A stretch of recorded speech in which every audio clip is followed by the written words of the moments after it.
हे हमारे सर्वशक्तिमान पिता परमेश्वर, हे हमारे उद्धारकर्ता प्रभु यीशु मसीह और हे शांतिदायक पवित्र आत्मा, आज की आराधना में हम आपका हृदय की गहराइयों से स्वागत करते हैं और आपकी उपस्थिति के लिए जो हमारे मध्य में है हम आपको धन्यवाद देते हैं।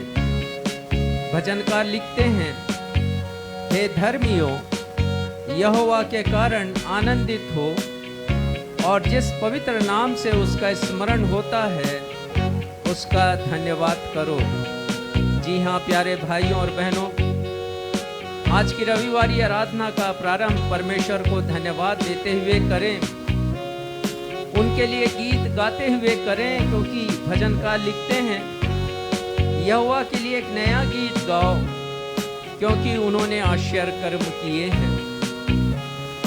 परमेश्वर पिता का सबसे महान आश्चर्य कर्म जो मनुष्यों की जिंदगी में होता है वो ये कि मनुष्यों को वो बचाते हैं, उनका उद्धार करते हैं। और स्वयं मनुष्यों के लिए सबसे बड़ा आश्चर्य कर्म ये है कि उनका हृदय परिवर्तन होता है। ये सबसे बड़ा आश्चर्य कर्म, वे मन फिराते हैं। आज इसी से संबंधित हम एक दृष्टांत के ऊपर विचार करेंगे, लेकिन आइए इस समय हम प्रभु यीशु मसीह की महिमा करें, यह गीत गाकर जिसके शब्द कहते हैं यीशु ने हमें छुड़ाया है पापों के जाल से, यीशु ने हमें बचाया है शैतान की चाल से। और यह अपने आप में एक बहुत बड़ा आश्चर्य कर्म है। इस आश्चर्य कर्म के लिए हम अपने उद्धारकर्ता प्रभु यीशु मसीह को हृदय की गहराइयों से धन्यवाद देते हैं।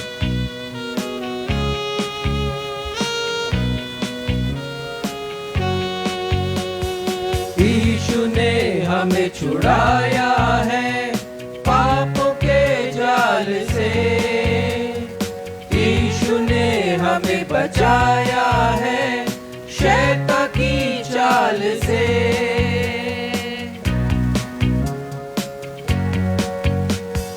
यीशु ने हमें छुड़ाया है पापों के जाल से, यीशु ने हमें बचाया है शैतान की चाल से।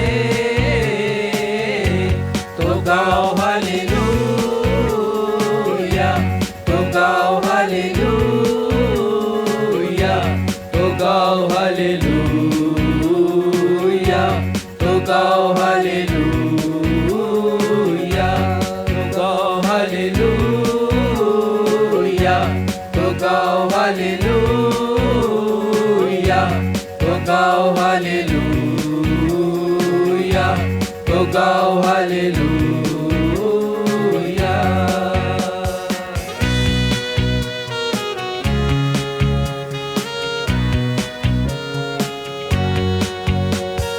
हमने शांति पाई है यीशु के नाम से, हमने पाई है क्षमा मुक्ति पापों से।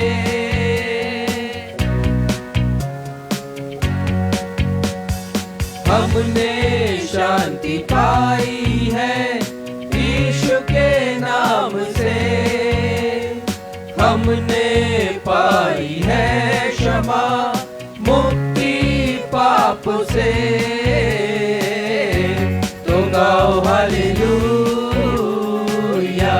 तो गाओ हालेलुया, तो गाओ हालेलुया, तो गाओ हालेलुया।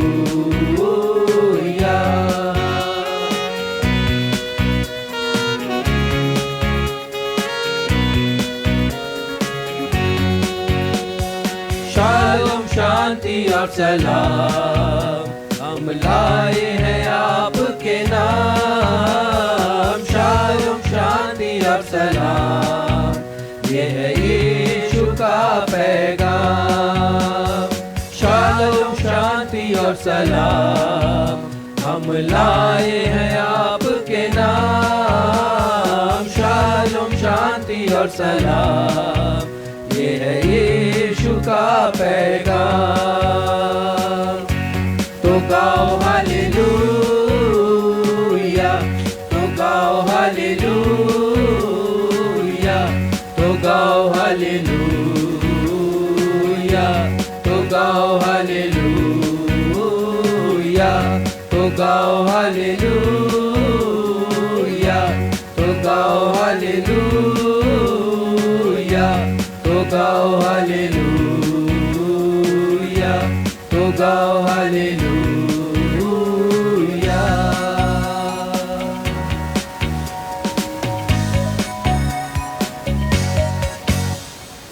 नवजीवन एवेंजलिकल चर्च की 311 ऑफ एवं ऑनलाइन रविवारीय आराधना में मैं आकांक्षा सक्षम मसीह आप सभी प्रभु भक्तों का अपने उद्धारकर्ता प्रभु यीशु मसीह के महान एवं सामर्थी नाम में स्वागत करती हूँ एवं सबों को जय यीशु, यीशु सहाय, शालोम, जय मसीह की और प्रेज द लॉर्ड कहती हूँ। Praise the Lord.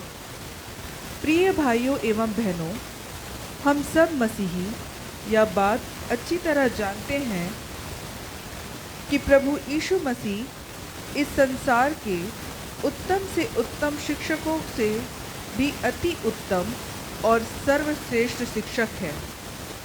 प्रभु यीशु मसीह ने दृष्टांतों के माध्यम से अद्भुत एवं अनमोल शिक्षाएं प्रदान की हैं। प्रभु यीशु के द्वारा कहे गए दृष्टांतों के दो पक्ष हैं। पहला पक्ष कहानी या कथा का और दूसरा पक्ष गहराई और गंभीरता से कहा गया या समझाया गया आत्मिक पक्ष। प्रभु यीशु के द्वारा कहे गए दृष्टांतों का प्रथम पक्ष अत्यंत सरल और रोचक है, परंतु दूसरा अर्थात आत्मिक पक्ष उतना ही जटिल और गंभीर। प्रभु यीशु के दृष्टांतों का महत्व इस प्रकार है। पहली बात, प्रभु यीशु मसीह ने अपने दृष्टांतों के माध्यम से स्वर्ग के राज्य के भेदों को प्रकट किया। दूसरी बात, प्रभु यीशु मसीह ने अपने दृष्टांतों के माध्यम से परमेश्वर की महानता, उनके गुणों एवं उनकी योजनाओं को प्रकट किया। तीसरी बात, प्रभु यीशु ने दृष्टांतों को सरल भाषा में इस प्रकार रोचक तरीके से प्रस्तुत किया कि उन्हें पढ़े लिखे मनुष्यों के अलावा निरक्षर भी समझ सके। प्रभु यीशु के दृष्टांत ऐसे हैं जिन्हें बच्चे भी याद कर सकें और व्यासक लोग इसकी व्याख्या भी कर सकें। पिछले रविवार को हमारे पास्टर साहब ने प्रभु यीशु के द्वारा निर्दयी व्यक्ति एवं दयावान राजा के दृष्टांत के द्वारा हम सब को समझाया कि परमेश्वर का अनुग्रह बेशकीमती है, उसे हमें व्यर्थ नहीं जाने दे, अन्यथा हमें एक बहुत बड़ी कीमत चुकानी पड़ेगी। आज हमारे पास्टर साहब आप सबको प्रभु यीशु के द्वारा कहे गए एक अन्य दृष्टांत के ऊपर मनन कराएंगे, अतः आप आज के संदेश को अवश्य सुनिएगा। आइए इस समय हम आज के संदेश से ताल्लुक़ रखता हुआ एक गीत गाएं। गीत के शब्द है, विनती सुनने वाले मेरे आंसू निहारने वाले उद्धार देने वाले, विनती सुन यीशु राजा।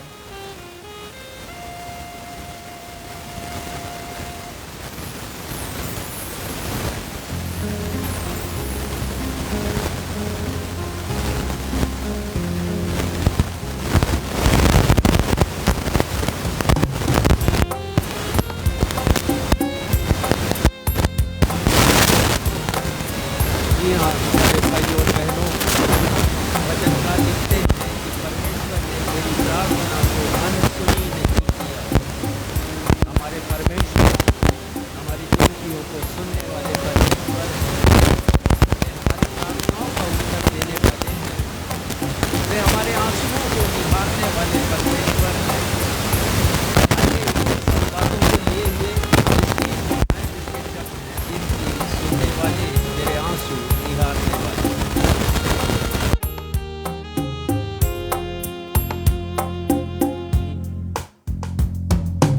विनती सुनने वाले, मेरे आंसू निहारने वाले, उद्धार देने वाले, विनती सुन यीशु राजा, विनती सुन यीशु राजा। विनती सुनने वाले, मेरे आंसू निहारने वाले, उद्धार देने वाले, विनती सुन यीशु राजा, विनती सुन यीशु राजा।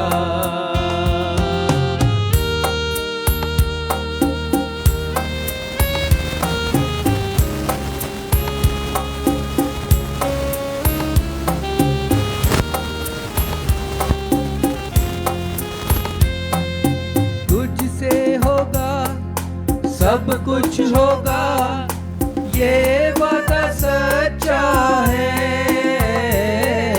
तुझसे होगा सब कुछ होगा, ये वादा सच्चा है, ये वादा सच्चा है, तेरा ये वादा सच्चा है। सत्य वचन कहने वाले, मेरे आंसू निहारने वाले, उद्धार देने वाले, विनती सुन यीशु राजा, विनती सुन यीशु राजा।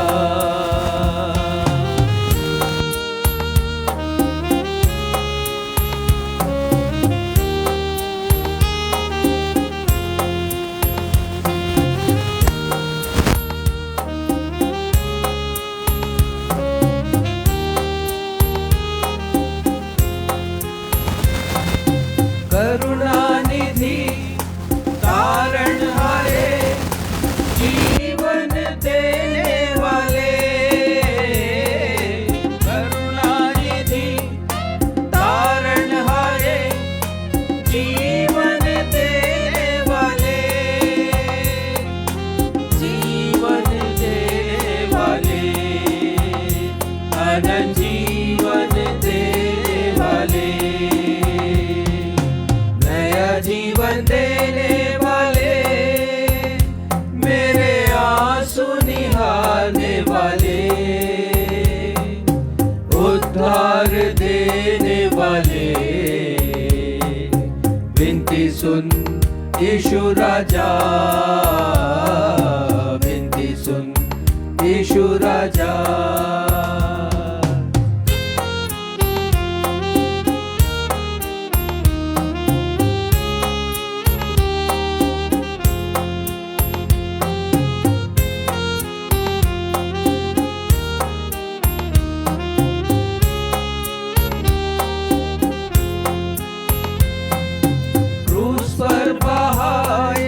रक्त के द्वारा पाप क्षमा करता है, रक्त के द्वारा पाप क्षमा करता है, पाप क्षमा करता है, यीशु पाप क्षमा करता है। पाप क्षमा करने वाले, मेरे आंसू निहारने वाले, उद्धार देने वाले, विनती सुन यीशु राजा, विनती सुन यीशु राजा। विनती सुनने वाले, मेरे आंसू निहारने वाले, उद्धार देने वाले, विनती सुन यीशु राजा, विनती सुन यीशु राजा, विनती सुन यीशु राजा। हम इसी स्थिति में रहते हुए उत्तरवादी पाठ के लिए निकाल लेंगे भजन संहिता अध्याय 130 एवं अध्याय 131, जिसे पढ़ने में अगुवाई मिस्टर सक्षम मसीह करेंगे। भजन संहिता अध्याय 130 एवं अध्याय 131।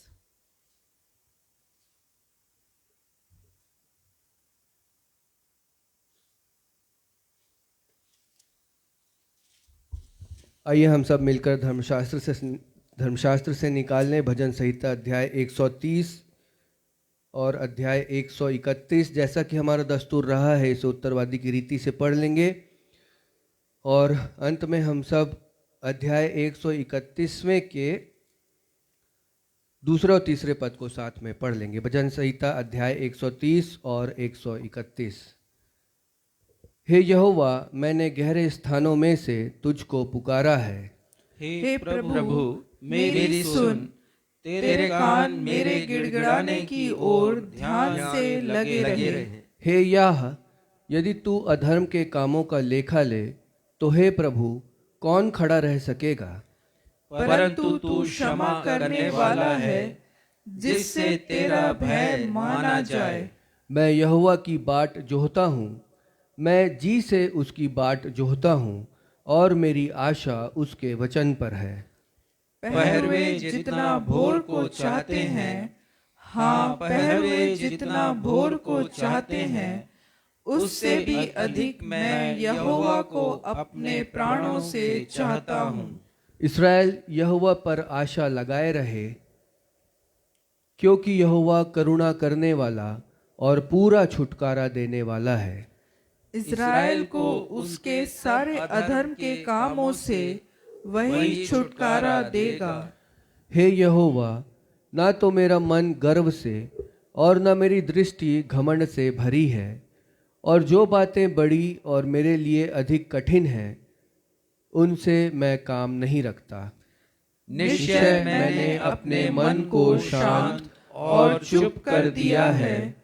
जैसा दूध छुड़ाया हुआ लड़का अपनी माँ की गोद में रहता है, वैसे ही दूध छुड़ाए हुए लड़के के समान मेरा मन भी रहता है। हे इस्राएल, अब से लेकर सदा सर्वदा यहोवा ही पर आशा लगाए रह। यह सर्वशक्तिमान परमेश्वर का सत्य और जीवित वचन है। परमेश्वर पिता, प्रभु यीशु मसीह और पवित्र आत्मा वचन के पढ़े जाने, सुने जाने और समझे जाने पर हम में से हर एक को अपनी बहुतायत की आशीषों से परिपूर्ण करें। हम सब कहें आमीन। आमीन।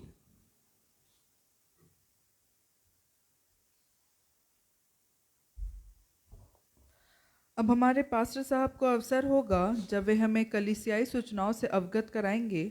सूचनाओं के पश्चात वे हम सभी के लिए मध्यस्थता की प्रार्थना भी करेंगे। यदि आपके पास कोई प्रार्थना अनुरोध है तो उसे फेसबुक, यूट्यूब, व्हाट्सएप, मैसेंजर के कमेंट बॉक्स पर लिखकर हमें भेज दीजिए। हम आपके लिए प्रार्थना करेंगे।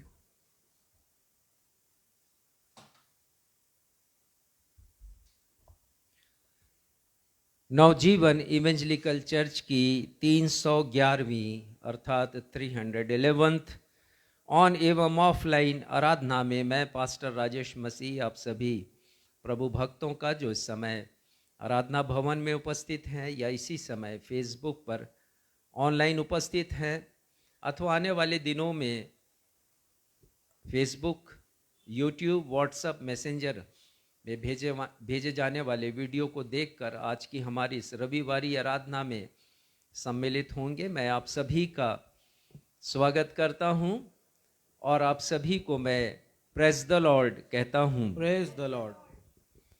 सूचना इस प्रकार से हैं।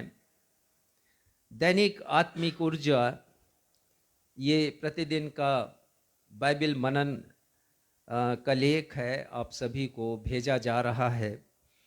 यदि ये आपको नहीं मिल रहा है तो आप मेरे मोबाइल नंबर पर मुझसे संपर्क कर सकते हैं, व्हाट्सएप पर मैसेज भेज सकते हैं, मैं आपको भेज दूंगा।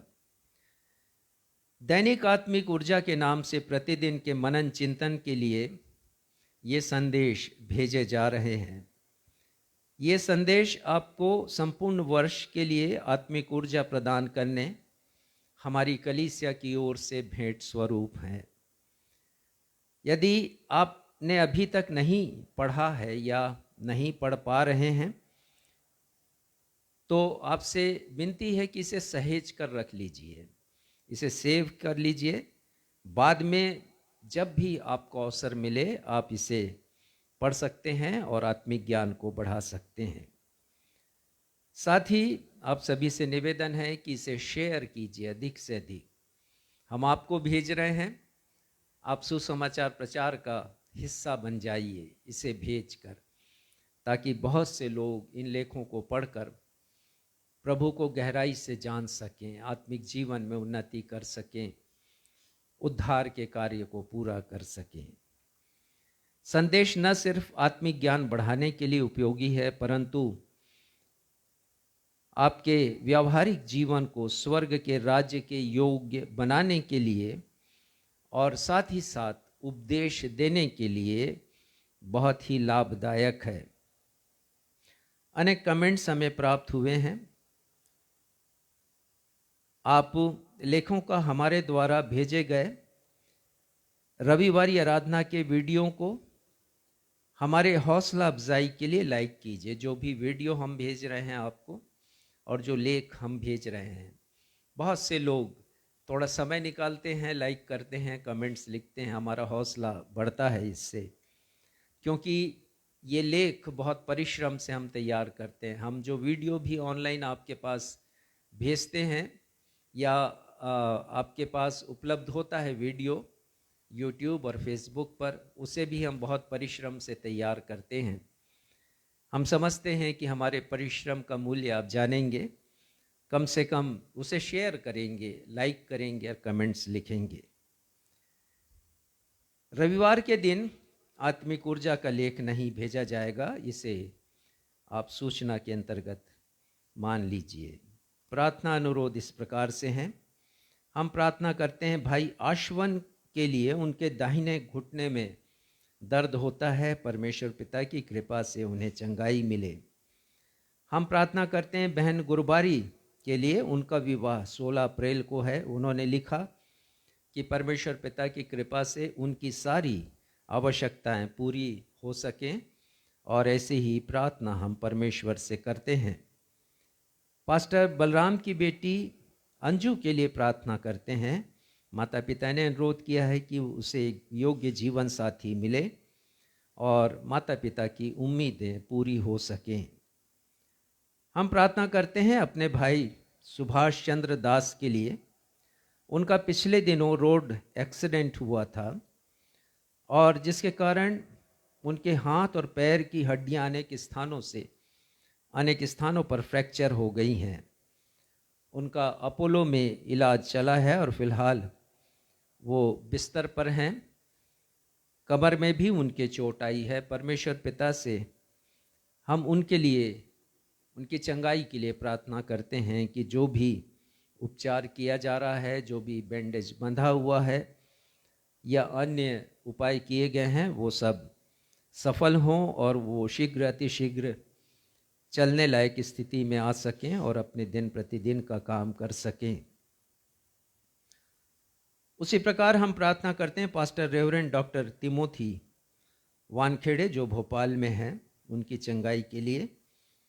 पिछले दिनों वे भी गिर गए थे चर्च में और जिसके कारण कमर में चोट है, फिर भी वो कलीसिया जाते हैं और जो आराधना अनेक स्थानों पर होता है, परिवारों में कॉटेज प्रेयर मीटिंग में, वहाँ पर भी उपस्थित होते हैं। हम उनके लिए प्रार्थना करते हैं परमेश्वर पिता चंगाई प्रदान करें ताकि वो अच्छे से चल फिर सकें। साथ ही उनकी आँखों में जो तकलीफ़ है और साथ ही कानों से भी उन्हें कम सुनाई दे रहा है, परमेश्वर पिता से हम उनकी पूर्ण चंगाई के लिए प्रार्थना करते हैं। साथ ही हम प्रार्थना करते हैं कि रेवरेंड डॉक्टर तिमोथी वानखेड़े के हृदय में एक इच्छा है, परमेश्वर पिता की कृपा हो और उनकी ये अभिलाषा पूरी हो सके। हम प्रार्थना करते हैं पास्टर राजेश भेलवा के लिए और ग्रुप के समाचार के द्वारा मुझे पता चला कि उन्हें हृदय संबंधी समस्या है। पहले भी हुई थी समस्या। फिलहाल वो सिम्स में भर्ती हैं, आईसीयू में हैं। परमेश्वर पिता से उनकी चंगाई के लिए प्रार्थना करते हैं। हम प्रार्थना करते हैं अपने स्टूडेंट्स के लिए, ने बच्चों के लिए, बेटे बेटियों के लिए जो भिन्न भिन्न परीक्षाओं में इन दिनों सम्मिलित हो रहे हैं। 10th बोर्ड की परीक्षा देंगे, 12th बोर्ड की परीक्षा देंगे, अन्य परीक्षा भी वो देंगे, साथ ही कॉलेजेस के भी एग्ज़ाम्स शुरू होने वाले हैं। सभी के लिए प्रार्थना करते हैं। परमेश्वर पिता अपने प्रिय बच्चों के जीवन में समझ, बुद्धि और ज्ञान लेकर के आए। परमेश्वर के भय में रहें, अपने आप को परमेश्वर को सौंप सके ये बच्चे। साथ ही स्मरण शक्ति इनकी मजबूत बने, जो भी पढ़ते हैं स्मरण रखें और परीक्षा में बिना भय के, बिना डर के अच्छे से वो अपने प्रश्न पत्र को भी हल कर सके। ऐसी प्रार्थना परमेश्वर पिता से करते हैं। धन्यवाद का विषय इस प्रकार से है। कल 29 मार्च को मैंने अपने परिवार के साथ 72वां जन्मदिन मनाया। ढेर सारी प्रार्थनाएं और शुभकामनाएं मुझे प्राप्त हुई, फ़ोन पर, व्हाट्सएप पर, मैसेंजर पर और फेसबुक पर। मैं आप सबों को धन्यवाद देता हूं जिन्होंने अपनी अपनी शुभकामनाएं मुझे प्रेषित की हैं और साथ ही मेरे लिए प्रार्थना किया, मिनिस्ट्री के लिए प्रार्थना की, मेरे परिवार के लिए प्रार्थना की। आप सभी से निवेदन है कि हमारे लिए अधिक से अधिक आप प्रार्थनाएं करें, हमारी सेवकाई के लिए और हमारे परिवार के लिए, और यह भी कि हमारे परिवार की आर्थिक ज़रूरतें हैं वो पूरी हो सकें और जो योजना हमारा परिवार बनाता है वो सफल हो सके। आइए इन सारे प्रार्थना अनुरोधों को हम परमेश्वर पिता के सिंहासन के समक्ष अपने उद्धारकर्ता प्रभु यीशु मसीह के महान सामर्थी महिमामयी नाम में रखे हैं। हमारे परमेश्वर पिता, ये सारे निवेदन इस समय हम बड़े आदर और सम्मान के साथ आशा भरी नज़रों से आपके सिंहासन के समक्ष रखते हैं। प्रार्थना यही है पिता कि हमारी ये विनतियाँ आपको खुशबूदायक सुगंध के रूप में ग्रहण हो सकें। अभी हमने गीत भी गाया, विनती सुनने वाले, मेरे आंसू निहारने वाले। पिता, आप हमारी विनतियों को सुनने वाले परमेश्वर हैं, हमारे आंसुओं को निहारते हैं। भजन 130 में हमने पढ़ लिया कि जब भजनकार ने पृथ्वी के गहरे स्थानों से भी पुकारा है आपको, तो आपने उसकी विनती को सुना है, उसकी गिड़गिड़ाहट को सुना है। हम भी ये सारे निवेदन विनती के रूप में, गिड़गिड़ाहट के रूप में, आंसुओं के साथ आपके सन्मुख रखते हैं। प्रार्थना करते हैं पिता, आपकी कृपा उन सभी पर बरसे जिनका नाम अभी हमने पढ़ा है, जिन्हें प्रार्थना की आवश्यकता, जिन्हें चंगाई की आवश्यकता है या जिन्हें किसी और बात की आवश्यकता है, ज़रूरत है। हमारी प्रार्थना है पिता, आपकी कृपा, आपकी दया, तरस इनमें से प्रत्येक के ऊपर हो सके। और होने दीजिए पिता, जब इनकी विनती सुनी जाए तो आपको धन्यवाद दे सकें। जैसा भजनकार लिखते हैं कि मैं अपनी मन्नतों को पूरा करूंगा और सभा के समक्ष धन्यवाद का कटोरा उठाकर परमेश्वर को धन्यवाद दूंगा। पिता, हम सब आपको धन्यवाद देने वाले हो सके। प्रार्थना करते हैं पिता, नवजीवन इवेंजेलिकल चर्च की सेवकाई के लिए, नवजीवन सेवा समिति की सेवकाई के लिए प्रार्थना करते हैं पिता, इस कठिन दौर में भी हमारी सेवकाइयाँ जारी रहें। हमारा मार्गदर्शन कीजिए और होने दीजिए पिता, हमारा प्रयास यही हो, परिस्थितियाँ कितनी भी विषम क्यों ना हो जाए, हम आपकी महिमा करें, हम निराश ना हो, हतोत्साहित ना हो, पर हर दिन आपसे प्राप्त ऊर्जा के द्वारा हम आपके नाम की महिमा करें। अपने समस्त दर्शकों के लिए प्रार्थना करते हैं जो इस समय हमारे साथ उपस्थित हैं या नहीं भी उपस्थित हैं, आने वाले दिनों में वो उपस्थित होंगे। वीडियो को देख करके हमारे साथ आज की रविवारी आराधना में सम्मिलित होंगे। हम सब के लिए प्रार्थना करते हैं, उनके परिवार के लिए भी प्रार्थना करते हैं।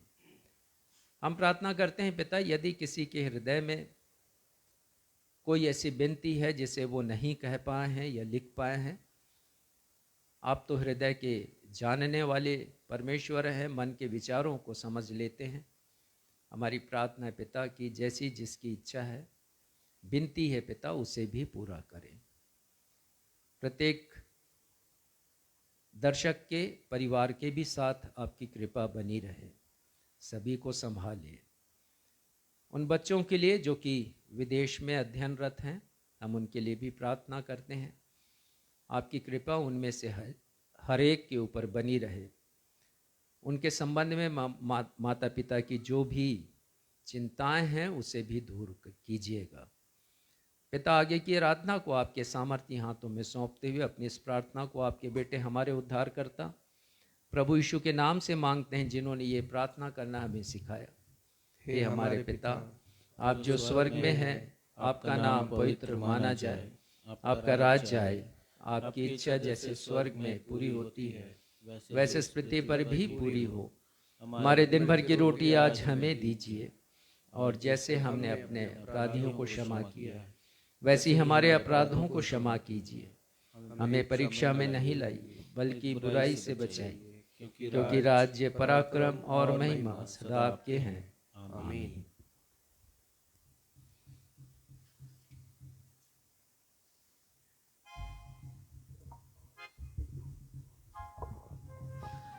अब हम सभी के लिए अवसर होगा जब हम परमेश्वर प्रदत्त आशीषों को स्मरण करते हुए अपने अपने भेंटों तथा धन्यवादी भेंटों को अर्पित करेंगे। यदि हमारे ऑनलाइन दर्शक भी अपने भेंटों को हमारे कलीसिया तथा नवजीवन सेवा समिति के द्वारा झुग्गी बस्तियों में किए जा रहे सेवा के कार्यों या कलीसिया भवन के फिनिशिंग कार्य या सुसमाचार के कार्यों के लिए अपने भेंटों को अर्पित करना चाहते हैं, तो उनका स्वागत है। वे कृपया हमारे पास्टर साहब से उनके मोबाइल नंबर 9425227003 पर बात कर सकते हैं। आइए इस समय हम अपनी भेंटों को अर्पित करते हुए एक गीत गाएं, और गीत के शब्द हैं, मेरे जैसे पापी को, मेरे जैसे निर्धन को तूने गले से लगाया, कितना प्यार किया।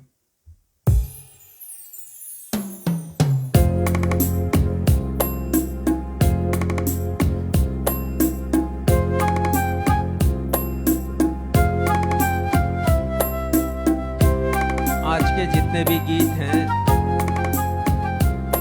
वो एक पापी व्यक्ति के हृदय की पुकार से निकले हुए गीत हैं। चाहे वो विनती सुनने वाला गीत हमने गाया अभी, या अभी जो गीत हम गाएंगे मेरे जैसे पापी को, इसके पहले गीत हमने गाया यीशु ने हमें छुड़ाया है पापों के जाल से। आइए इस गीत को गाएं, बहुत प्यारा गीत है, इसके शब्द भी बहुत अच्छे हैं, और इस गीत को गाते हुए हम अपनी अपनी भेंटों को भी अर्पित करेंगे।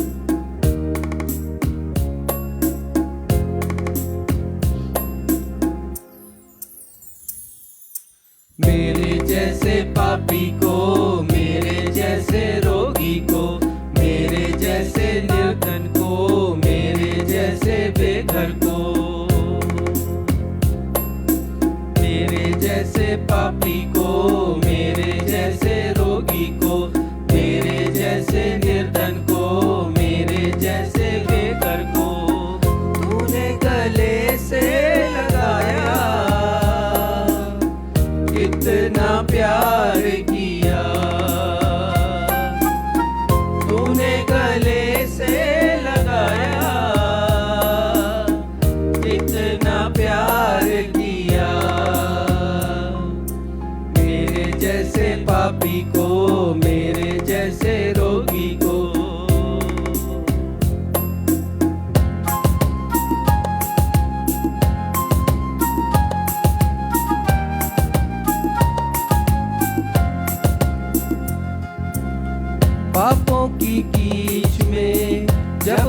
फंसा था, तूने की कृपा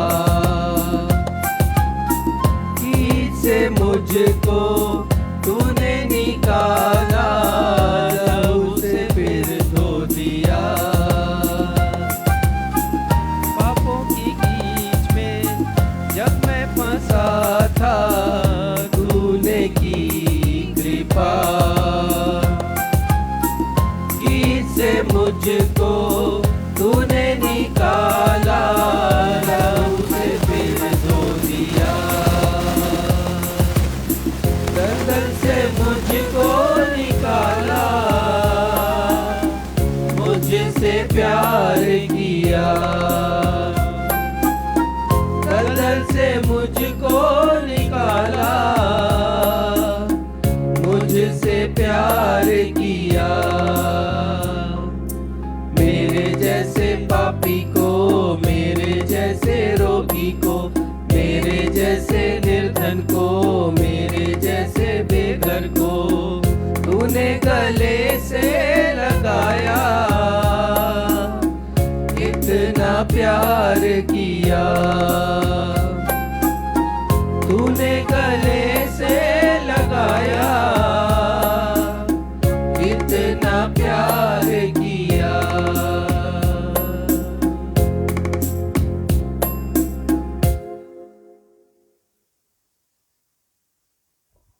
भेंटों के लिए धन्यवाद की प्रार्थना भाई क्षितिज मसीह करेंगे।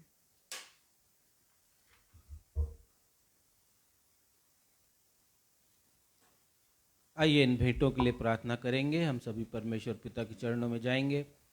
प्रेमी पिता, आपके पवित्र नाम को महिमा देते हुए एक बार फिर से आपके चरणों की निकटता में इस आराधना के मध्य में आए हैं। प्रेमी पिता, अपनी भेंटों एवं धन्यवादी भेंटों को आपके समक्ष अर्पण करने के लिए, और जैसा हमने अभी गीत में गाया प्रेमी पिता कि मेरे जैसे पापी को, मेरे जैसे निर्बल को, मेरे जैसे निर्धन को आपने गले से लगाया है। और सचमुच में प्रेम पिता, हमारे जीवन में जो कुछ भी उपलब्धियां, आशीषें हमें प्राप्त होती हैं, वो आपकी दया और आपके अनुग्रह के फलस्वरूप ही हमें मिलती है, क्योंकि हम गर्भ में पाप के द्वारा ही रचे गए हैं प्रेम पिता।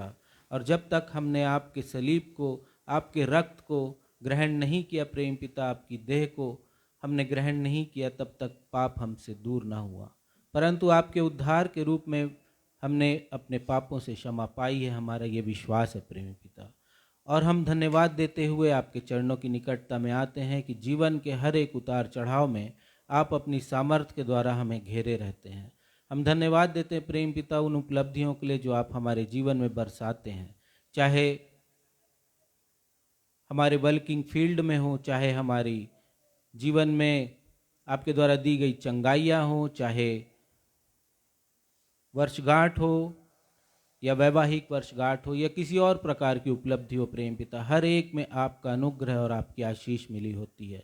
और हम अपने धन्यवादी हृदय को अपनी भेंटों के रूप में आपके समक्ष अर्पण करते हैं प्रेम पिता। होने दीजिए हर एक वो भाई बहन जिन्होंने आपकी आशीषों को, आपकी चंगाइयों को प्राप्त किया और अपनी धन्यवादी भेंटों को आपके समक्ष लाए हैं, वो आपको ग्रहण योग्य होने वाली हो सके प्रेम पिता। हम प्रार्थना और विनती करते हैं उन समस्त भाई बहनों के लिए भी जिन्होंने अपनी कमियों और घटियों में से आपको स्मरण किया है प्रेम पिता, और अपने हृदय को आपके समक्ष खोल करके रखा है कि जो कुछ उस हृदय से निकला है प्रेम पिता वो आपके समक्ष लाए हैं। होने दीजिए वो भी आपको सुगंध द्रव्य की मानिंद ग्रहण योग्य होने वाला हो सके प्रेम पिता। हम प्रार्थना और विनती करते हैं कि ये भेंट भले ही मुट्ठी भर हो, पर हम जानते हैं प्रेम पिता कि जिस प्रकार आपने आश्चर्य कर्म किए हैं, इन भेंटों को आपका स्पर्श मिलेगा ताकि यह कलीसिया द्वारा किए जा रहे सेवा के कार्य, सुसमाचार प्रचार के कार्य एवं प्रेम पिता कलीसिया भवन के अंतिम चरण के निर्माण के कार्य में उपयोग में लाई जाएंगी। प्रेम पिता, शेष आराधना में आपकी अगुवाई और आशीष चाहते हैं, आपकी उपस्थिति चाहते हैं, और इस विनती को अपने मुक्तिदाता प्रभु यीशु के मधुर मीठे नाम से मांग लेते हैं। दया करके सुनिए और ग्रहण कीजिए। आमीन।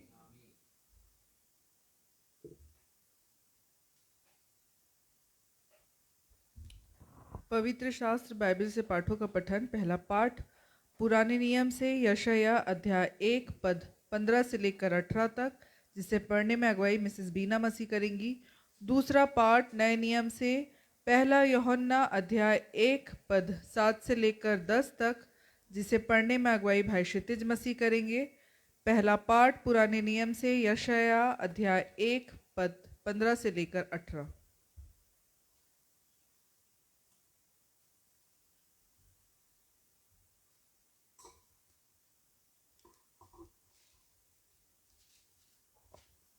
आप सबों को जय मसीह की।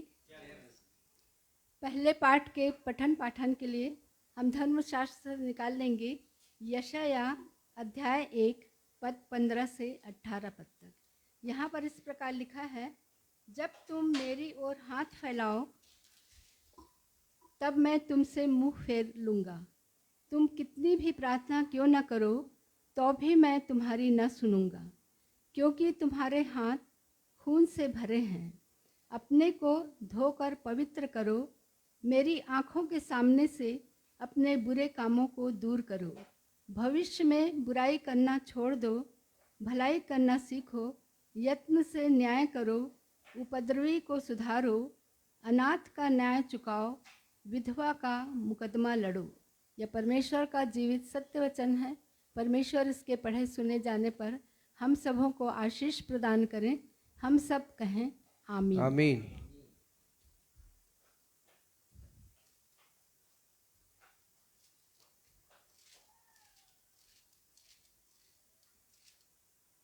आज की आराधना में लिए गए दूसरे पाठ के लिए हम सभी निकाल लेंगे नए नियम से यूहन्ना की पत्री में से पहला यूहन्ना अध्याय 1 पद 7 से 10। पहला यूहन्ना अध्याय 1 पद 7 से 10। और वचन में यहाँ यो लिखा है, पर यदि वह ज्योति में है वैसे ही हम भी ज्योति में चलें तो एक दूसरे से सहभागिता रखते हैं, और उसके पुत्र यीशु का लहू हमें सब पापों से शुद्ध करता है। यदि हम कहें कि हम में कुछ भी पाप नहीं तो अपने आप को धोखा देते हैं और हम में सत्य नहीं। पर यदि हम अपने पापों को मान लें तो वह हमारे पापों को क्षमा करने और हमें सब अधर्म से शुद्ध करने में विश्वास योग्य और धर्मी है। यदि हम कहें कि हमने पाप नहीं किया तो उसे झूठा ठहराते हैं और उसका वचन हम में नहीं है। यह जीवित परमेश्वर का जीवित वचन है। परमेश्वर पिता इसके पढ़े सुने और समझे जाने में हम में से हर एक की अगुवाई करें। हम सब कहें आमीन। आमीन। सुसमाचार पाठ के लिए हम निकाल लेंगे लूका रचित सुसमाचार अध्याय 18 पद 9 से लेकर 14 तक, जिसे पढ़ने में अगुवाई रेवरेंड राजेश मसीह करेंगे। लूका रचित सुसमाचार अध्याय 18 पद 9 से 14।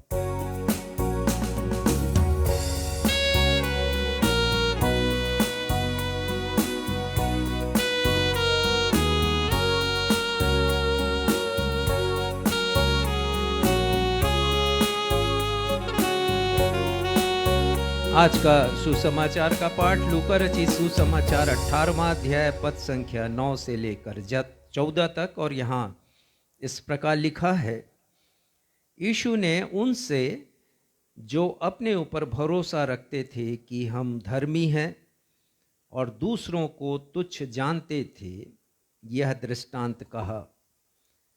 दो मनुष्य मंदिर में प्रार्थना करने के लिए गए। एक फरीसी था और दूसरा चुंगी लेने वाला।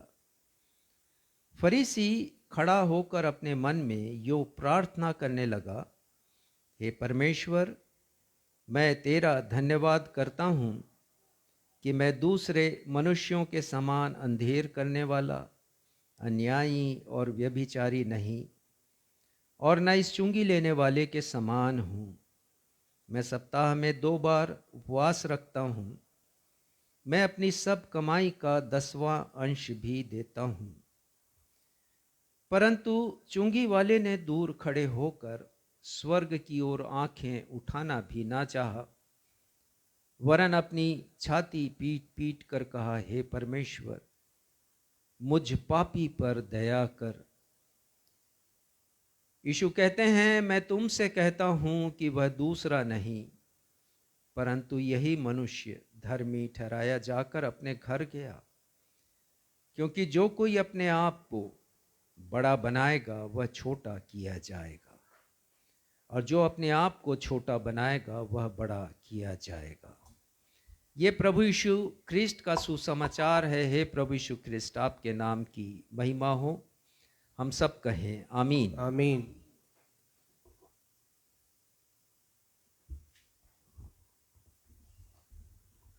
अब हम सब के लिए सुनहरा समय होगा जब हम परमेश्वर पिता के जीवित वचनों से सप्ताह भर की आत्मिक ऊर्जा प्राप्त करने के लिए परमेश्वर पिता के अभिषिक्त दास रेवरेंड राजेश मसीह से एक प्रेरणादायक, अर्थपूर्ण एवं सारगर्भी संदेश सुन लेंगे। आज के संदेश का विषय है, परमेश्वर की नज़र में एक मसीही कब नीचे गिर जाता है और एक पापी कब ऊंचा उठ जाता है। When does a righteous Christian fall down in the eyes of God and when does a sinner rise? लेकिन इसके पहले कि हम आज का संदेश सुने, आइए हम सब मिलकर एक गीत गाएं जो आज के संदेश से ताल्लुक़ रखता है। और गीत के शब्द है, पश्चाताप करूँ मैं, माफ़ करो, अपने लहू से साफ करो, हर दाग गुनाह के मेरे प्रभु, अपने ही लहू से साफ करो।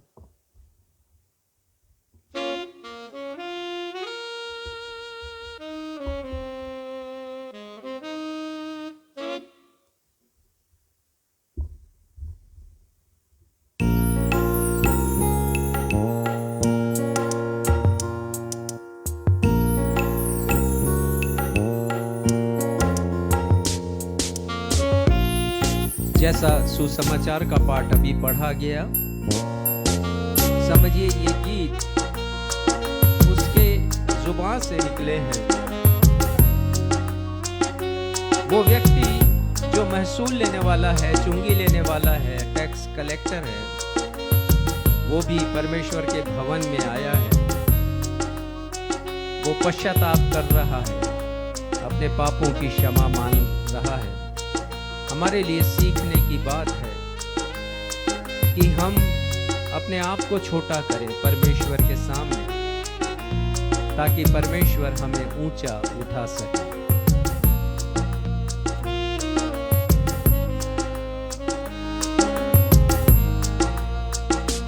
पश्चाताप करूं मैं, माफ करो, अपने लहू से साफ करो।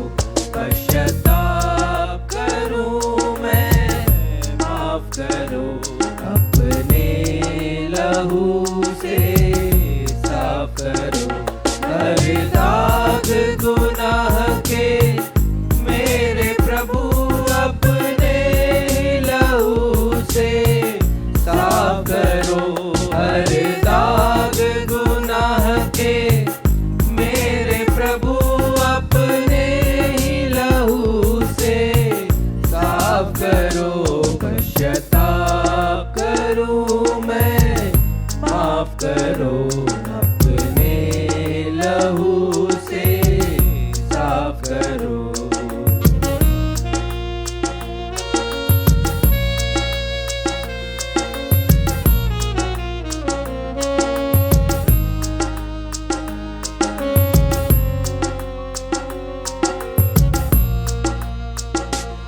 अपराध जो मैंने अब तक किए, वो तुझसे नहीं छिपे हैं प्रभु।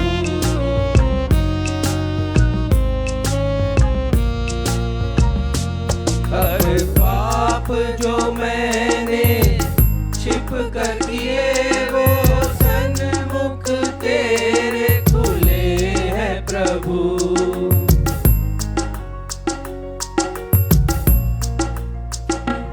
अपराध जो मैंने अब तक किए, वो तुझसे नहीं छिपे हैं प्रभु। हर पाप जो मैंने छिप कर किए, वो सन्मुख तेरे खुले हैं प्रभु। आता पास ना मुझको दूर करो, मेरे हाल पर दया मुझको दूर करो, मेरे हाल पर दया करो, पश्चाताप करूं मैं, माफ करो।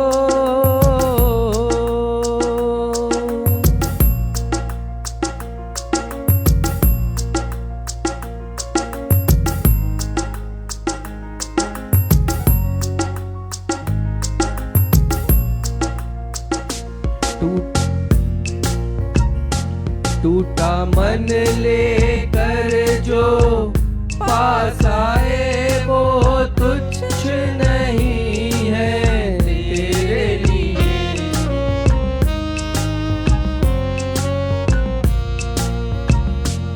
जो मान कर पाप को छोड़ दिए, तो दया ही करना उसके लिए। टूटा मन लेकर जो पास आए, वो तुच्छ नहीं है तेरे लिए।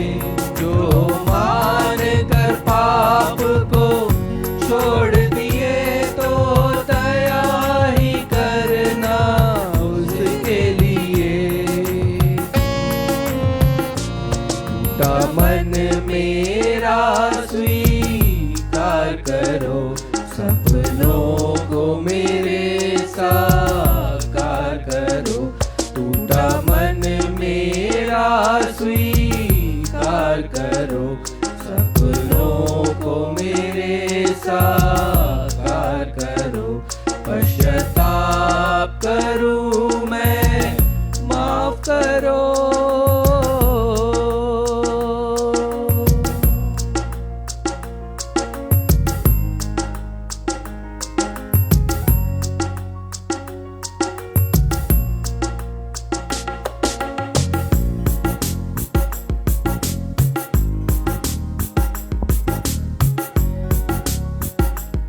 पिछले रविवार से हम प्रभु यीशु मसीह के द्वारा कहे गए दृष्टांतों पर मनन कर रहे हैं।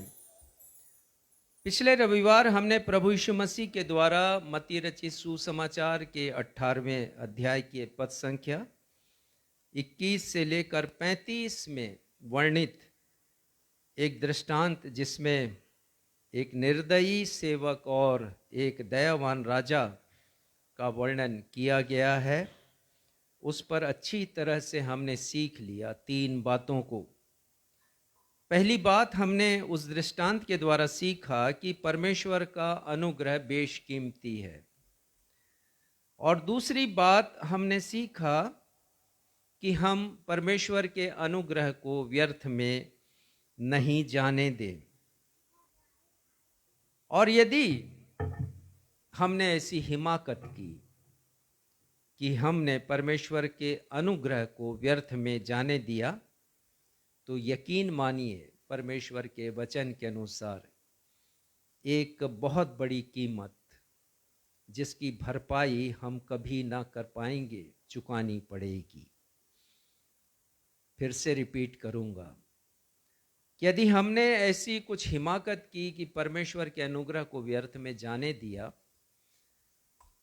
तो एक बहुत बड़ी कीमत, जिसकी भरपाई हम कभी ना कर पाएंगे, हमें चुकानी पड़ेगी। तो हम सावधान हो जाएं। हमने ये भी सीखा था कि संत पौलुस ने परमेश्वर के अनुग्रह की बहुमूल्यता को जाना। एक पद निकालिएगा, पहला कुरिन्थियों 15 अध्याय 10वां पद।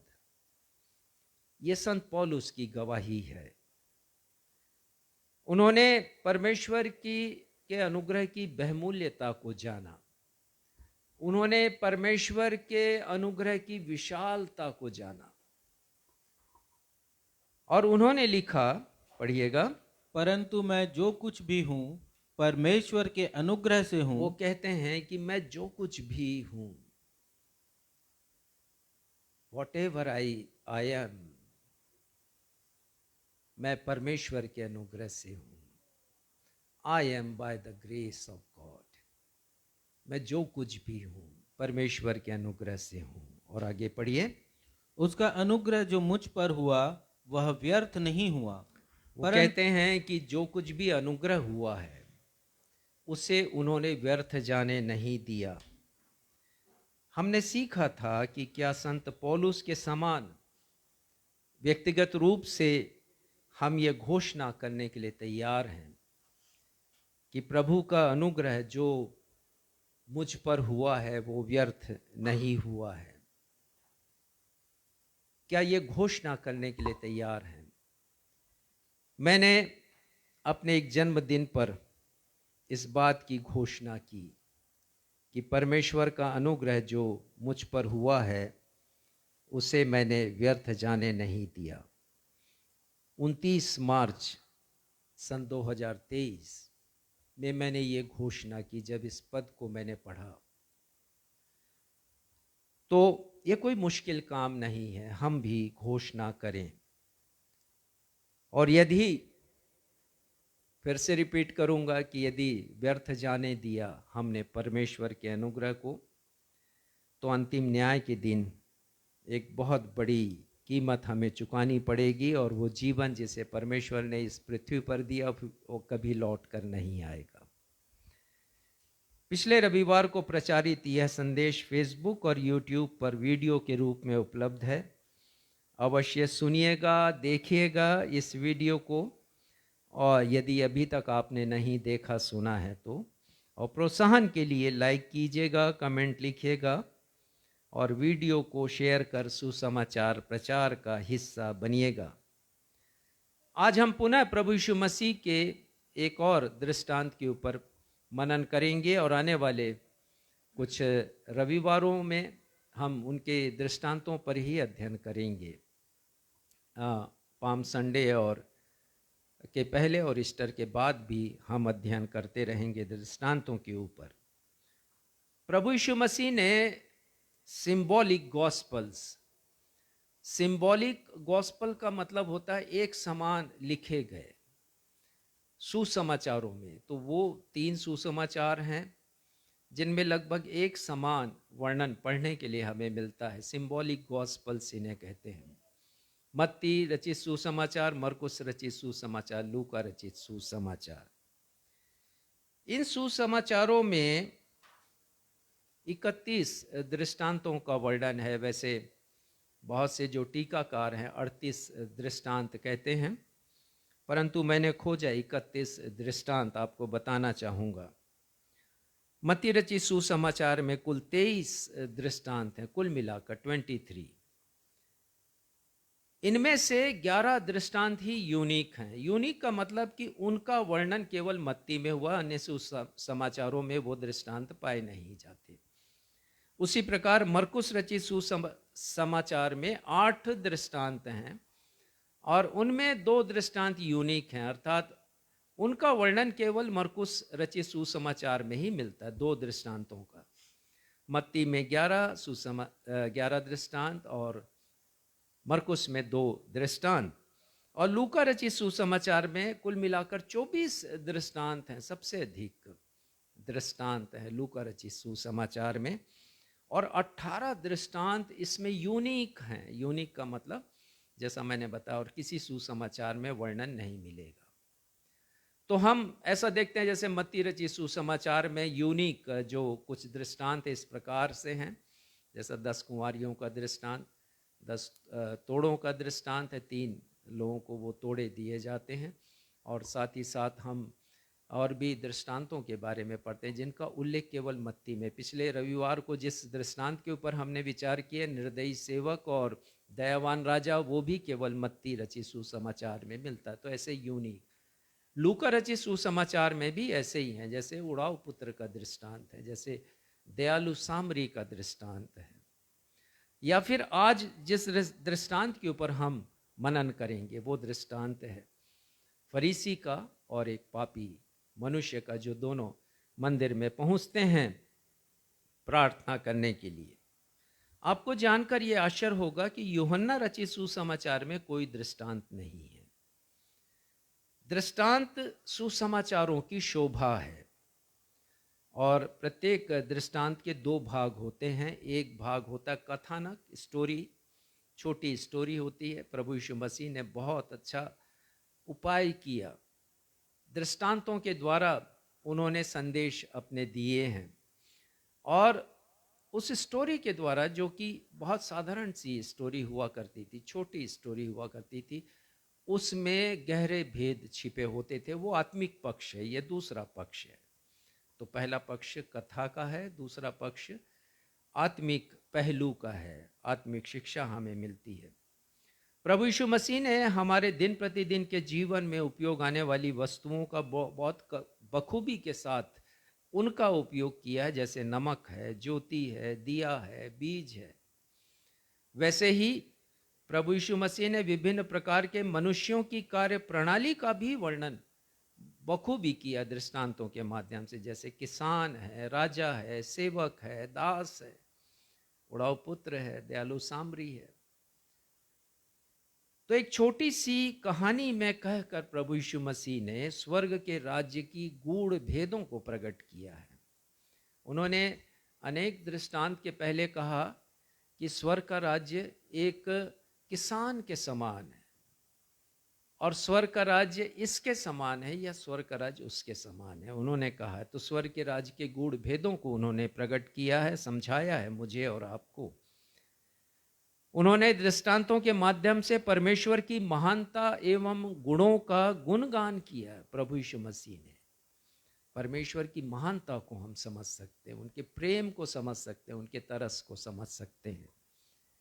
प्रभु यीशु मसीह ने दृष्टांतों के माध्यम से अपने दूसरे आगमन को समझाया, स्वर्गीय न्याय को समझाया, दंड को समझाया, उन पुरस्कारों के बारे में हमें समझाया जिसे वो अपने विश्वस्त सेवकों को देंगे और जिनकी गवाहियाँ बहुत अच्छी हैं।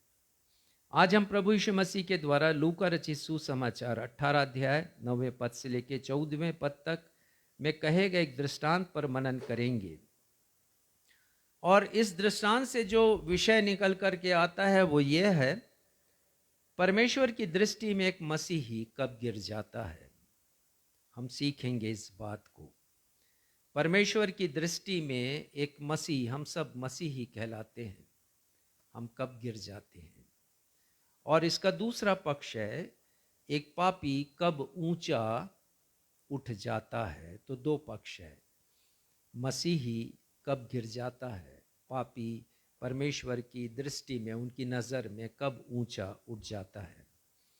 When does a Christian fall down in the sight of God, and when does a sinner rise? परमेश्वर की दृष्टि में ऊंचा कब उठता है एक पापी। यह दृष्टांत एक ऐसे फरीसी के विषय में है, जब वह मंदिर में प्रार्थना करने गया तो उसे अपने धर्म के कार्य स्मरण होने लगे। जब वो परमेश्वर के भवन में गया है, तो मैं चाहूँगा कि हम इस पद को पढ़ लें। लूका 18 अध्याय 9वां और 10वां पद पढ़िएगा। उसने उनसे जो अपने ऊपर भरोसा रखते थे कि वह धर्मी हैं और दूसरों को तुच्छ जानते थे, यह दृष्टांत कहा। दो मनुष्य मंदिर में प्रार्थना करने के लिए गए, एक फरीसी था और दूसरा चुंगी लेने वाला। तो देखिए, दो लोग हैं और ये दोनों विशेष अभिप्राय से परमेश्वर के भवन में गए हैं। एक फरीसी है और ये दृष्टांत उसके विषय में ये कहता है कि जब वो मंदिर में प्रार्थना करने गया तब उसे अपने धर्म के काम याद आने लगे।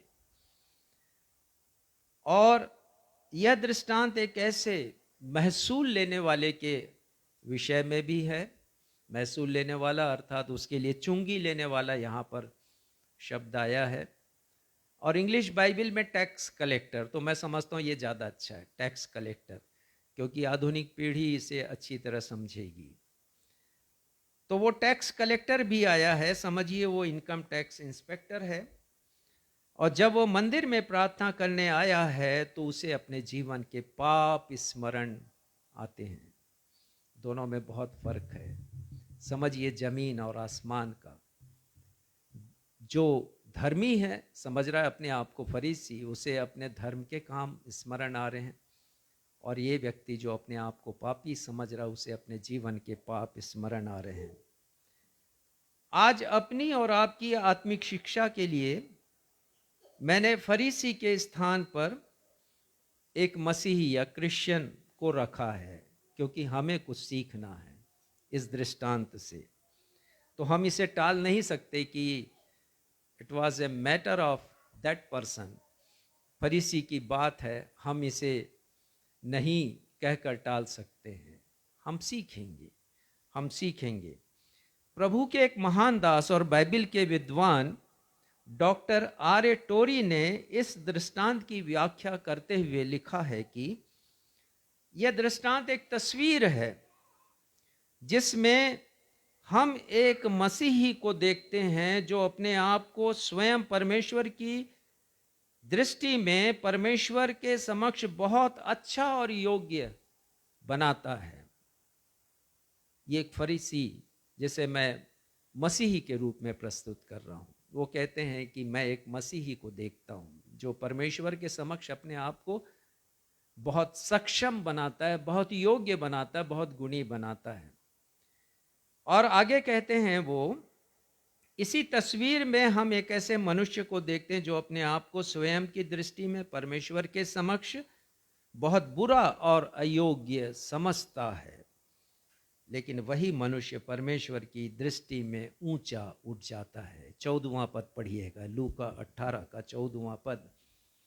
मैं तुमसे कहता हूँ कि वह दूसरा नहीं परंतु यही मनुष्य धर्मी ठहराया जाकर अपने घर गया। हाँ, देखिए यीशु कह रहे हैं कि एक अपने स्टेटस में, अपनी दशा में परमेश्वर की दृष्टि में गिर गया है, परंतु दूसरा परमेश्वर की दृष्टि में ऊंचा उठ गया है। और इसके बाद एक बहुत बड़ी बात प्रभु यीशु मसीह कहते हैं जिस पर ध्यान देना हम सभी को बहुत आवश्यक है। पढ़िएगा, क्योंकि जो कोई अपने आप को बड़ा बनाएगा, जो कोई अपने आप को परमेश्वर के समक्ष, परमेश्वर की दृष्टि में जो कोई अपने आप को बड़ा बनाएगा वह छोटा किया जाएगा। और आगे, और जो अपने आप को छोटा बनाएगा वह बड़ा किया जाएगा। देखिए यही विषय है आज का। परमेश्वर की दृष्टि में एक मसीही कब गिर जाता है? यदि परमेश्वर की नजर में हम अपने आप को बड़ा ठहराएंगे, योग्य ठहराएंगे, गुणवान ठहराएंगे, तो परमेश्वर की दृष्टि में गिर जाएंगे हम। लेकिन हम अपने आप को खाली करके परमेश्वर के समक्ष लेकर आएंगे, जैसे वो टैक्स कलेक्टर लेके आया, परमेश्वर की दृष्टि में हम ऊंचा उठाए जाएंगे। 3 प्रश्न खड़े होते हैं इस दृष्टांत के द्वारा। पहला प्रश्न तो यही है कि यदि डॉक्टर R.A. टोरी ने एक तस्वीर खींची है, उस तस्वीर में एक मसीही है जो परमेश्वर के समक्ष अपना गुणगान कर रहा है, और उसी तस्वीर में एक दूसरा मनुष्य है जो टैक्स कलेक्टर है, वो अपने पापों को गिन रहा है परमेश्वर के सामने, तो हम अपने आप को कहाँ पाते हैं इस तस्वीर में? फरीसी के स्थान पर पाते हैं या उस टैक्स कलेक्टर के स्थान पर हम अपने आप को पाते हैं? कहाँ पर हम हैं? आज इसके ऊपर मनन करेंगे। दूसरी बात, फरीसी ने प्रार्थना की, उसकी प्रार्थना के ऊपर हम विचार करेंगे। जरा सोचिएगा कि उसकी प्रार्थना में आखिर क्या कमी रह गई है, लेकिन क्यों नहीं सुनी गई प्रार्थना? परमेश्वर ने क्यों प्रार्थना नहीं सुनी? और दूसरी बात कि टैक्स कलेक्टर की प्रार्थना, अरे इतनी छोटी सी प्रार्थना, साधारण सी प्रार्थना परमेश्वर ने क्यों सुनी है, इसके ऊपर भी हम मनन करेंगे। और तीसरा प्रश्न है क्या परमेश्वर पिता आपकी प्रार्थना को, आपकी आराधना को, आपकी भक्ति को, आपकी भेंट को और आपके उपवास को ग्रहण कर रहे हैं? इस पर भी मनन करेंगे हम। क्योंकि बहुत से लोग लेंट के इन दिनों से होकर गुजर रहे हैं और अनेक लोग इस दौरान उपवास रखते हैं। तो ये विषय उनके लिए भी बहुत अच्छा हो जाएगा जो उपवास रख रहे हैं। तो उपवास रखना कोई बहुत तारीफ की बात नहीं, तारीफ की बात यह है कि परमेश्वर उसे कबूल कर रहे हैं या नहीं कर रहे हैं। तो आइए फरीसी और चुंगी लेने वाले दोनों व्यक्तियों के जीवन का हम तुलनात्मक अध्ययन करेंगे, कंपैरेटिव स्टडी, और इसके द्वारा हम स्वयं के आत्मिक जीवन को तौलेंगे और हम ये देखेंगे कि हम कहां पर हैं स्वयं के आत्मिक जीवन में। हम अपने स्वयं के आत्मिक जीवन का स्तर जांचेंगे और वो जो 3 प्रश्न मैंने पहले आपके सम्मुख रखे हैं उसके उत्तर को भी हम देखेंगे। तो चलिए देखते हैं फरीसी का जीवन, जो स्वयं की दृष्टि में बहुत धर्मी है, पहुंचा हुआ है, माना हुआ है। तो पहला हम पढ़ेंगे 11वां पद। 9वां और 10वां हमने पढ़ लिया, जान लिया कि दोनों परमेश्वर के भवन में हैं और दोनों प्रार्थना वहां पर करने के लिए आए हैं। और क्या है 11वां पद, आप देखिए। फरीसी खड़ा होकर अपने मन में यो प्रार्थना करने लगा, हे परमेश्वर, मैं तेरा धन्यवाद करता हूँ कि मैं दूसरे मनुष्यों के समान अंधेर करने वाला, अन्यायी और व्यभिचारी नहीं, और ना उस चुंगी लेने वाले के समान हूँ। उसकी प्रार्थना में 4 बातें हैं और परमेश्वर के समक्ष, परमेश्वर के भवन में परमेश्वर हैं, परमेश्वर के सामने वो अपने चरित्र की उत्तमता का बखान कर रहा है कि कितना गुणवान है वो। परमेश्वर के सामने अपने आप को बड़ा बनाने की उसकी कोशिश है। इंसानों के सामने तो बन ही गया वो बड़ा, लेकिन परमेश्वर के सामने बड़ा बनने की कोशिश की है तो उसका परिणाम हम देखते हैं। देखिए 4 बातें वो यहां पर कहता है। मैं अंधेर करने वाला नहीं, पहली बात। मन में प्रार्थना कर रहा है, खड़ा होकर प्रार्थना कर रहा है और कह रहा है, हे परमेश्वर, मैं तेरा धन्यवाद करता हूं। और वो कहता है 4 बातें हम यहां पर देखते हैं। पहली बात, मैं अन्य मनुष्यों के समान अंधेर करने वाला नहीं। अपनी तुलना दूसरे मनुष्यों से करता है कि मैं कितना अच्छा हूं परमेश्वर पिता। अंधेर का मतलब है, मैंने NIV बाइबल देखा, उसमें लिखा चीटर, अर्थात मैं दूसरे मनुष्यों के समान ठगता नहीं, मैं दूसरे मनुष्यों के समान किसी को धोखा नहीं देता और धोखा देकर ठगकर पैसे नहीं कमाता मैं। दूसरी बात वो कहता है कि मैं अन्यायी नहीं, अर्थात मैं अन्याय करके पैसा नहीं कमाता। और तीसरी बात वो कहता है कि मैं व्यभिचारी भी नहीं। कौन सी कमी हमें नजर आती है उसकी प्रार्थना में। और चौथी बात, वो तुलना करता है, कंपेयर करता है।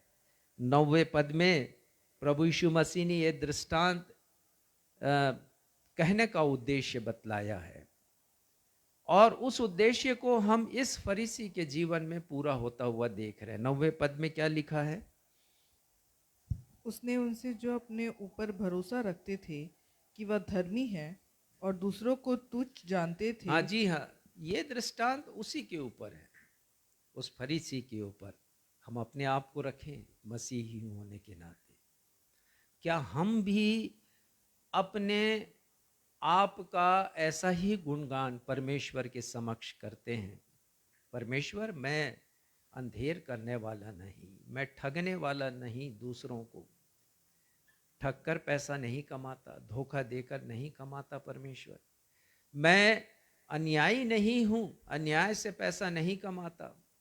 तीसरा, मैं व्यभिचारी भी नहीं हूं, ये मेरे जीवन की उत्तमता है। और चौथी बात कि जो दूसरे लोग हैं परमेश्वर, मैं उनके समान भी नहीं हूं।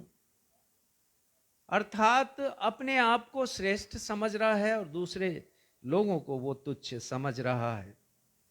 और वो ये कहता है कि मैं इस चुंगी लेने वाले के समान भी नहीं हूं।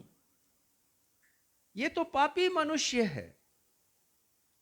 एक आम धारणा थी लोगों के मन में, जो लोग चुंगी लेते थे, चुंगी लेने वाला, महसूल लेने वाला, जैसा मैंने बताया कि टैक्स लेने वाला, कि टैक्स लेने वाले जो लोग हैं वो पापी होते हैं। जब प्रभु यीशु मसीह जक्कई के घर में गए, और वो तो प्रधान था, जितने भी टैक्स कलेक्टर थे, समझिए कमिश्नर ऑफ इनकम टैक्स, वो उस पद पर था जक्कई के घर में जब गए हैं प्रभु यीशु मसीह, तो लोगों ने यही कहा प्रभु यीशु मसीह को कि देखो पापी के यहाँ जा ठहरा है। तो इस व्यक्ति के हृदय में, वो जो फरीसी है प्रार्थना करो, उसके हृदय में भी ऐसे टैक्स कलेक्टर के बारे में ऐसी ही धारणा है कि मैं उसके समान पापी भी नहीं हूं। परमेश्वर के समक्ष वो अपनी योग्यता और श्रेष्ठता का बखान वो कर रहा है।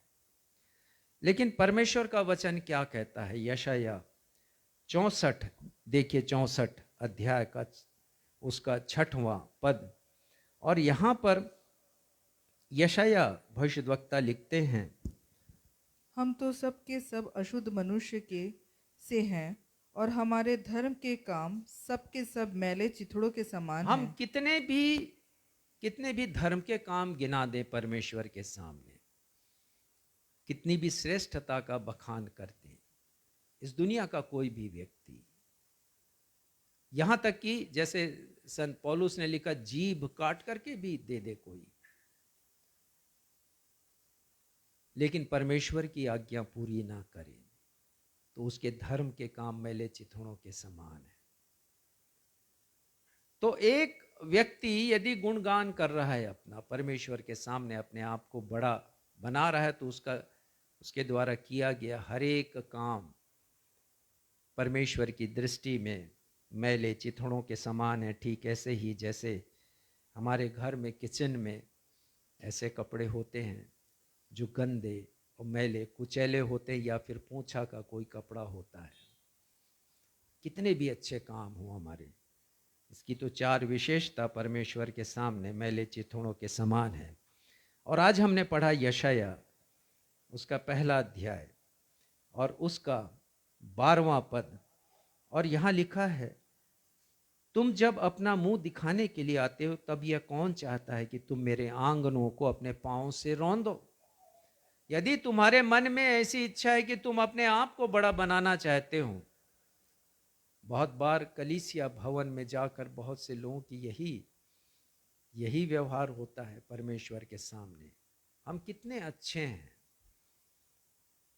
हमारा जो गाना है कितना बेहतरीन गाना, हम कितना अच्छा गा सकते हैं, कितनी अच्छी प्रार्थना कर सकते हैं, कितना अच्छा अपने विचारों को अभिव्यक्त कर सकते हैं।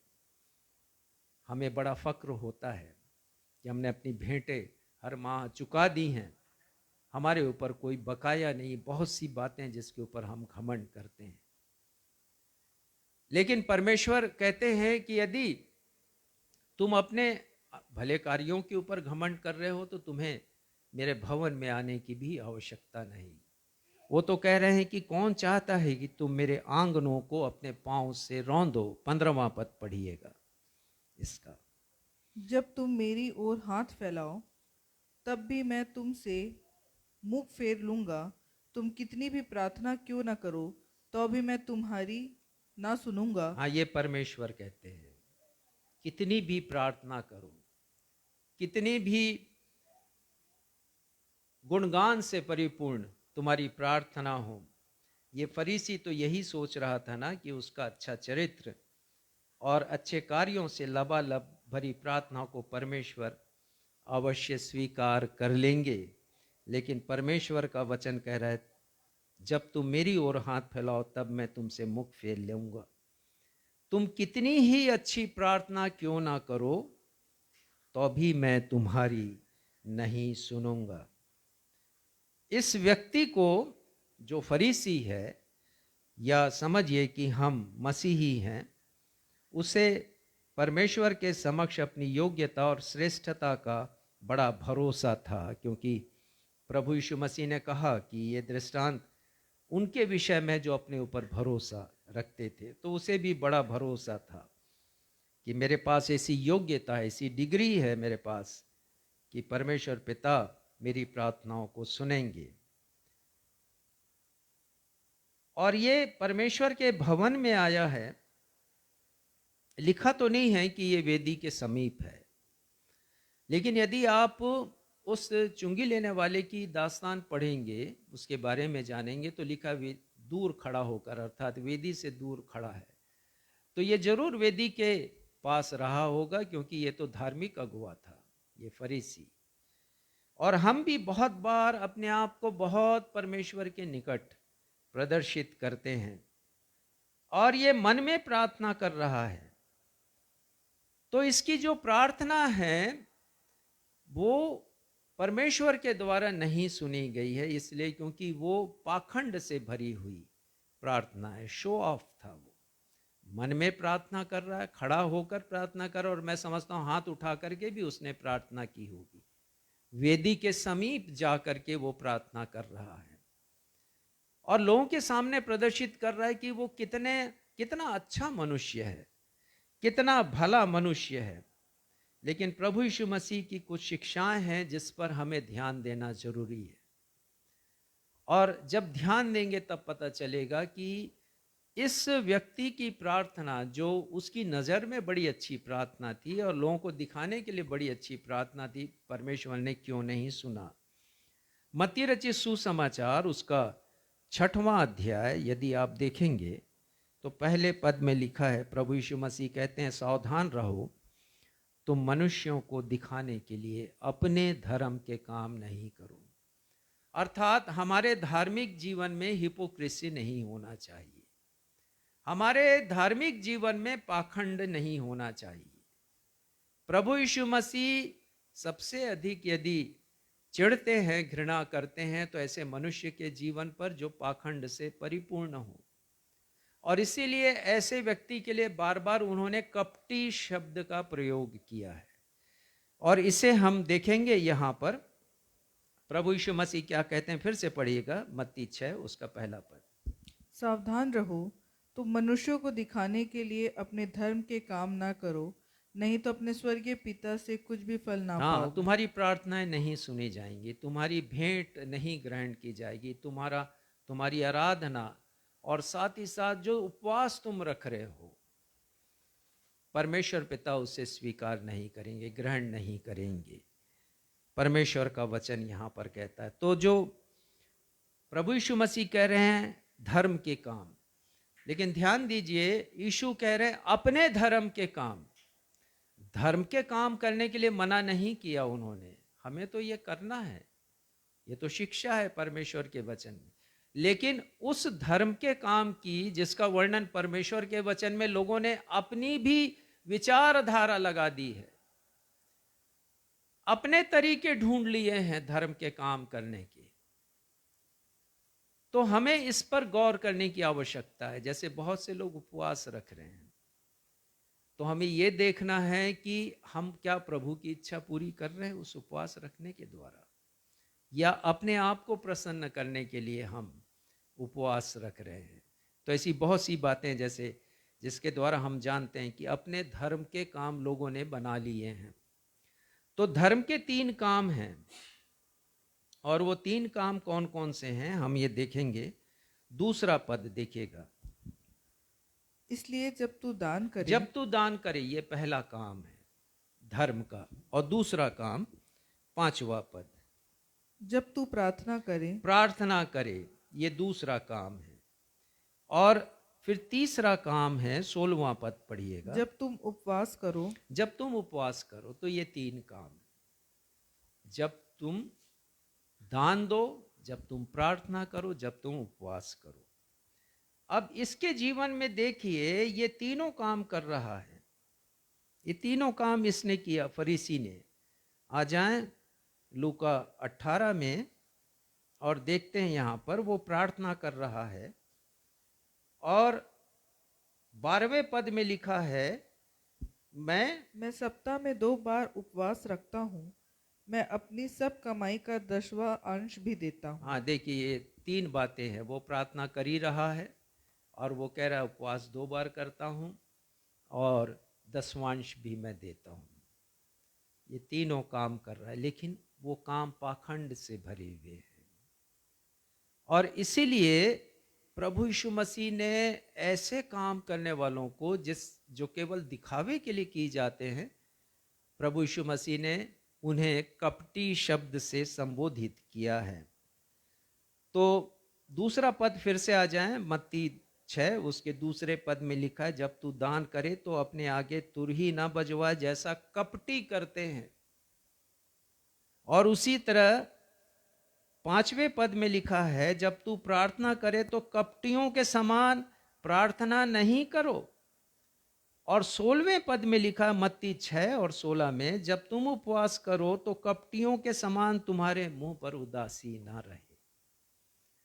तो यदि हम चाहते हैं कि परमेश्वर पिता हमारी प्रार्थना को स्वीकार करे, हमारी आराधना को स्वीकार करे, हमारी भेंटों को स्वीकार करे, हमारे उपवास को स्वीकार करे, तो आवश्यक ये है कि हम अपना कपटी का सा व्यवहार, दिखाने वाला जो व्यवहार है, अपने धर्म के काम वाला जो व्यवहार है, उसे हम ना करें।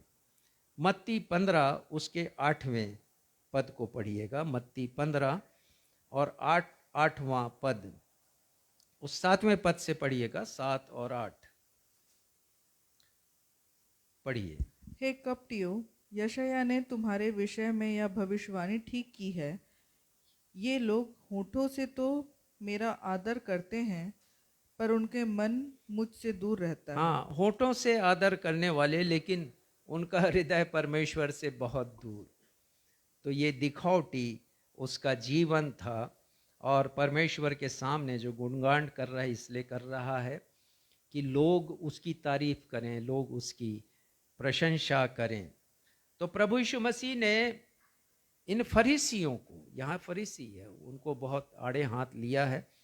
खासकर 23वें अध्याय में प्रभु यीशु मसीह, हम पढ़ते हैं, 7 बार इनकी आलोचना करते हैं, कठोर आलोचना करते हैं, और हर जगह कपटी कहते हैं इन फरीसियों को, क्योंकि इनका आचरण, इनका व्यवहार वैसे ही है।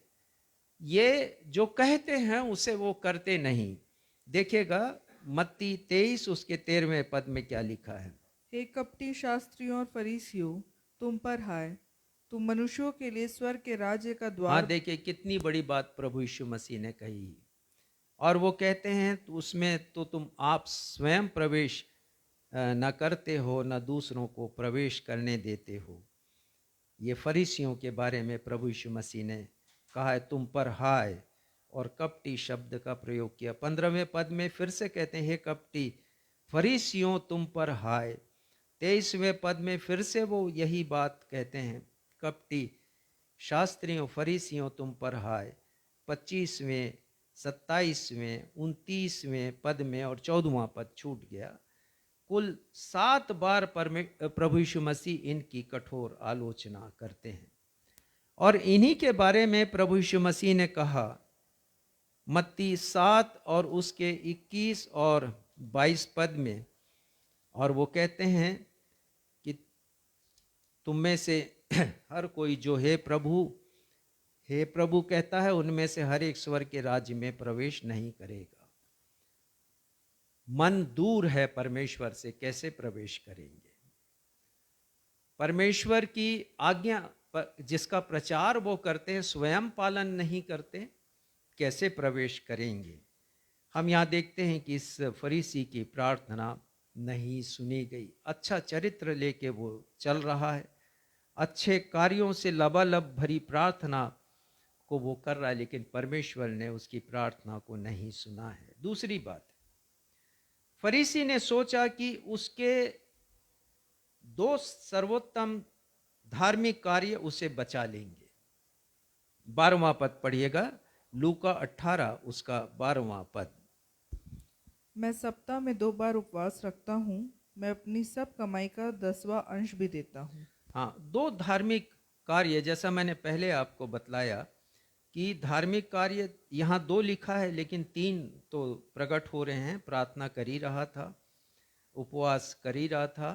उपवास के बारे में उसने कहा ही है कि 2 बार करता हूँ और सारी कमाई का 10वांश मैं देता हूँ। अपने जीवन के गुणों को वो परमेश्वर के सामने रख रहा है। 2 सर्वोत्तम धार्मिक कार्यों से बचा लें, कहिए तो 3 कार्य, प्रार्थना, उपवास और 10वांश।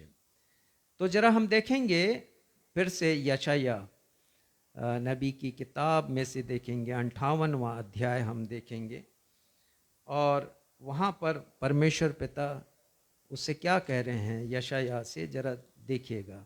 58 पहला पद यहाँ लिखा है, गला खोलकर पुकार, कुछ न रख छोड़, नरसिंगे का सा ऊंचा शब्द कर, मेरी प्रजा को उसका अपराध बता दे मेरी प्रजा को। और क्या अपराध है?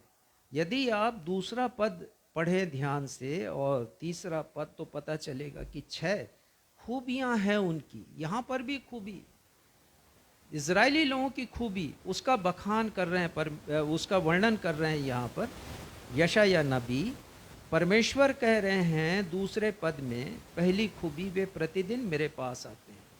प्रतिदिन उनके व्यक्तिगत जीवन में दुआ प्रार्थना है, प्रतिदिन मेरे पास आते हैं। दूसरी बात, मेरी गति बूझने की इच्छा रखते हैं। वो मुझसे मेरे योजना के बारे में जानने की कोशिश वो करते हैं। उनकी इच्छा ऐसी होती कि परमेश्वर की योजना क्या है वो जान जाएं। तीसरी बात, वे धर्मी लोग हैं जिन्होंने परमेश्वर के नियमों को नहीं टाला, आज्ञा पालन भी करते हैं। चौथी बात, धर्म के नियम भी पूछते हैं। और 5वीं बात, परमेश्वर के निकट आने से प्रसन्न होते हैं। तो ये 5 खूबियां यहाँ पर, और तीसरे पद में 6वीं खूबी है कि उपवास भी वो रखते हैं। पर उनके उपवास को परमेश्वर ने नहीं सुना है, नहीं देखा है, ग्रहण नहीं किया। प्रार्थना को नहीं सुना और उपवास को ग्रहण नहीं किया। 5वां पद पढ़िएगा। कारण यहाँ पर लिखा है कि उपवास को परमेश्वर पिता ने ग्रहण क्यों नहीं किया। जिस उपवास से मैं प्रसन्न होता हूँ, अर्थात जिससे मनुष्य स्वयं को दीन करे, क्या तुम इस प्रकार करते हो? क्या सिर को दीन उन्होंने नहीं किया, अपने आप को नम्र नहीं बनाया। और उसके पहले लिखा है कि तुम मारपीट करते हो। तो परमेश्वर पिता ऐसे उपवास को ग्रहण नहीं करते, ऐसी प्रार्थना को भी ग्रहण नहीं करते। फरीसी की प्रार्थना यदि देखें हम, आ जाएं लूका 18 में, तो 7 बार उसने मैं शब्द का प्रयोग किया है। 11 और 12 पद में आप गिन लीजिएगा इसे, 7 बार। जैसे उसने कहा मैं धन्यवाद करता हूँ, ये भी उसकी खूबी थी। धन्यवाद करके प्रार्थना उसने शुरू की। फिर उसने कहा मैं धोखेबाज नहीं, मैं अन्यायी नहीं, तीसरी बात। चौथी बात, मैं व्यभिचारी नहीं। और 5वीं बात, मैं उस चुंगी लेने वाले के समान पापी नहीं। 6वीं बात कि मैं 2 बार उपवास रखता हूँ। 7वीं बात, मैं अपनी कमाई का 10वां देता हूँ। हर जगह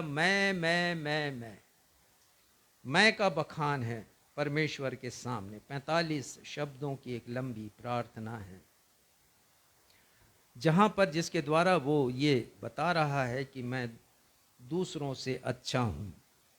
आई एम बेटर, मैं कितना भला हूं। भजन संहिता 130 उसका 3रा पद आज हमने उत्तरवादी की रीति से पढ़ा। यहाँ लिखा है, हे या यदि तू अधर्म के कामों का लेखा ले, तो हे प्रभु कौन खड़ा रह सकेगा। निश्चित रूप से कोई खड़ा नहीं रह सकता, क्योंकि उसने अपने अधर्म की चर्चा नहीं की, अपने पापों की चर्चा उसने नहीं की।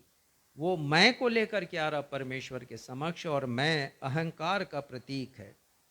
नीति वचन 6:17 में लिखा है कि 6 वरन 7 बातें हैं जिनसे परमेश्वर को घृणा आती है।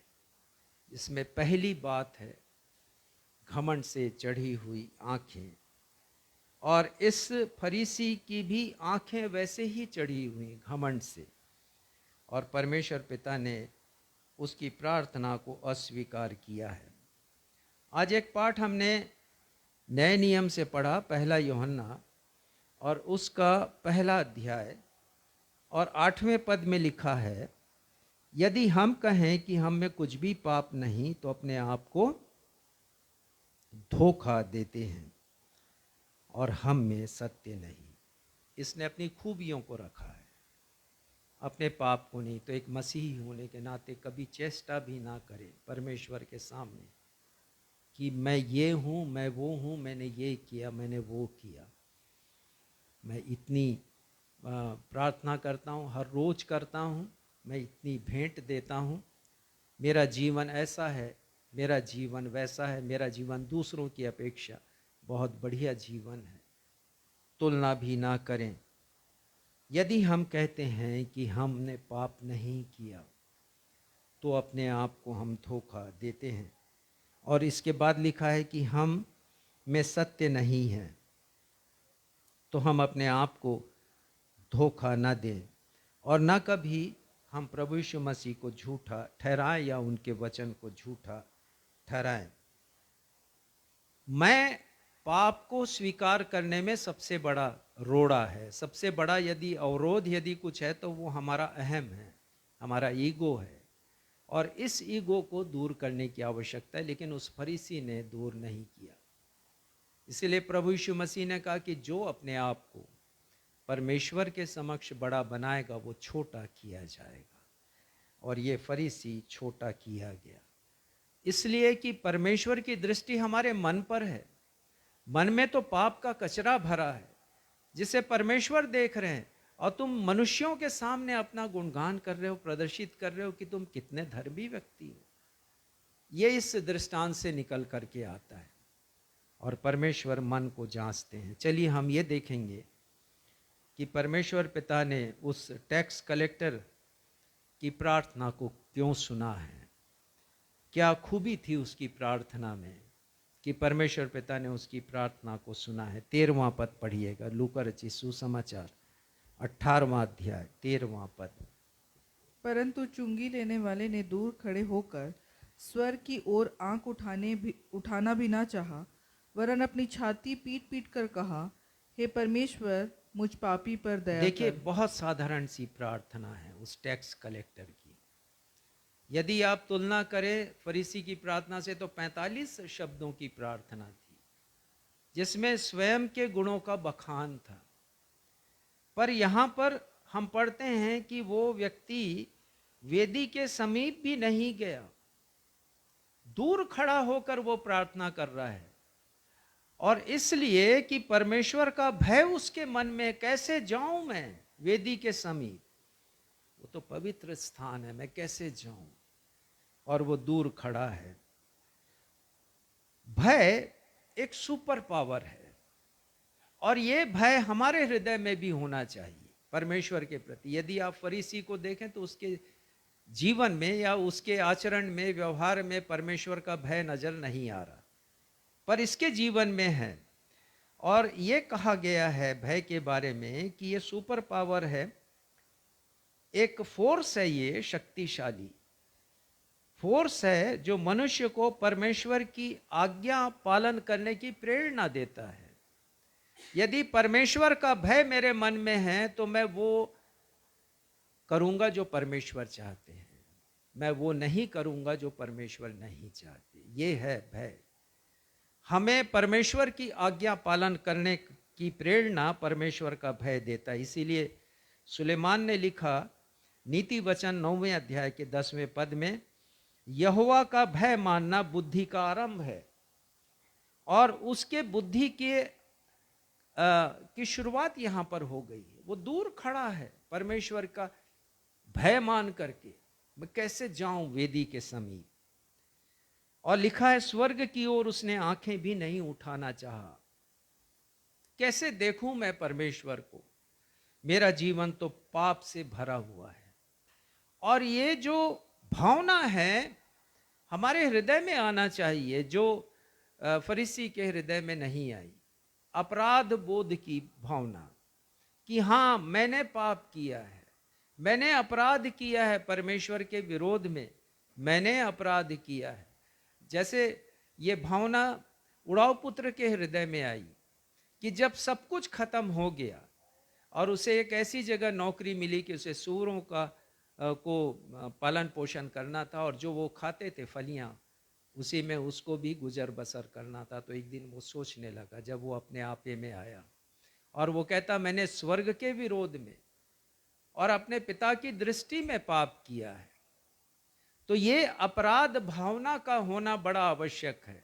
स्वर्ग की ओर आंखें भी नहीं उठाया, उसका मतलब ये है कि वो गिल्टी कॉन्शियस उसके हृदय में है।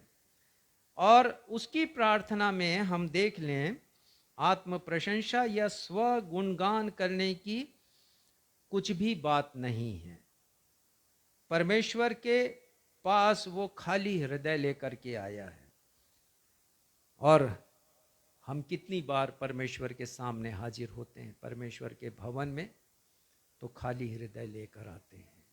मुझे एक गीत बहुत पसंद है और वो गीत है, आशीष तुझसे चाहते हैं ये स्वर्गीय पिता हम आते हैं। और उस गीत की एक पंक्ति है, ना कोई खूबी है न लियाकत। ये पंक्ति समझिए इस चुंगी लेने वाले की प्रार्थना है। मेरे पास कोई खूबी नहीं है परमेश्वर, मेरे पास कोई योग्यता नहीं है कि मैं आप तक पहुंच सकूं, मैं दूर खड़ा हूं परमेश्वर, हिम्मत नहीं है कि अपनी दृष्टि भी उठा सकूं। और इस गीत में आगे लिखा है, खाली दिलों को लाते हैं। हम तो पहले से ही बहुत भरा दिल लेकर परमेश्वर के भवन में पहुंचते हैं। ढेर सारी बातें हमारे हृदय में होती हैं, कचरा भरा रहता है, बुरे विचार हमारे हृदय में होते, उसे लेकर हम परमेश्वर के भवन में जाते हैं, वैसे ही लौट आते हैं। कभी सोचते नहीं कि परमेश्वर खाली हृदय को प्रसन्न करते हैं। टूटा हुआ मन परमेश्वर के योग्य बलिदान है। राजा दाऊद ने लिखा भजन संहिता 51:17 में, परमेश्वर टूटे और पिसे हुए मन को तुच्छ नहीं जानता। और ये उसका हृदय था। आत्म प्रशंसा कुछ है नहीं उसके पास जिसका बखान वो करे परमेश्वर के सामने। और उसकी यही स्थिति है। आज हमने जो भजन उत्तरवादी की रीति से पढ़ा, बहुत प्यारा भजन है वो। और उसके प्रथम पद में लिखा है, भजन संहिता 130 उसका पहला पद, उसमें लिखा है, हे यहोवा, मैंने गहरे स्थानों में से तुझको पुकारा है। हाँ, ये उसकी पुकार है भजन के लिखने वाले की।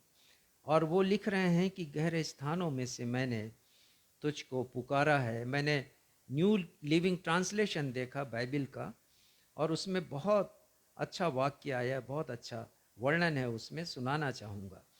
From the depths of my despair, अपनी निराशा की गहराइयों से, I call for your help, मैंने आपकी सहायता के लिए पुकारा है। जब मैं निराशा के समुंदर में गोते लगा रहा था, उसकी गहराइयों में था, परमेश्वर मैंने आपको पुकारा है। और ये उसके हृदय की प्रार्थना है, और इस प्रार्थना को परमेश्वर ने सुना है। और पद 3 में जिसे अभी हमने पढ़ लिया था, उसमें यही लिखा है कि प्रभु कौन खड़ा रह सकता है तेरे सामने, यदि तू अधर्म के कामों का लेखा ले। मेरा जीवन तो पाप से भरा है, प्रभु मैं कैसे खड़ा रह सकता हूँ आपके सामने।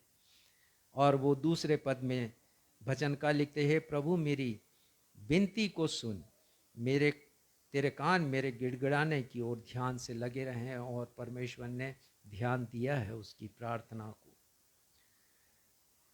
उसने अपनी खूबी पर नहीं परंतु पाप पर दृष्टि की है।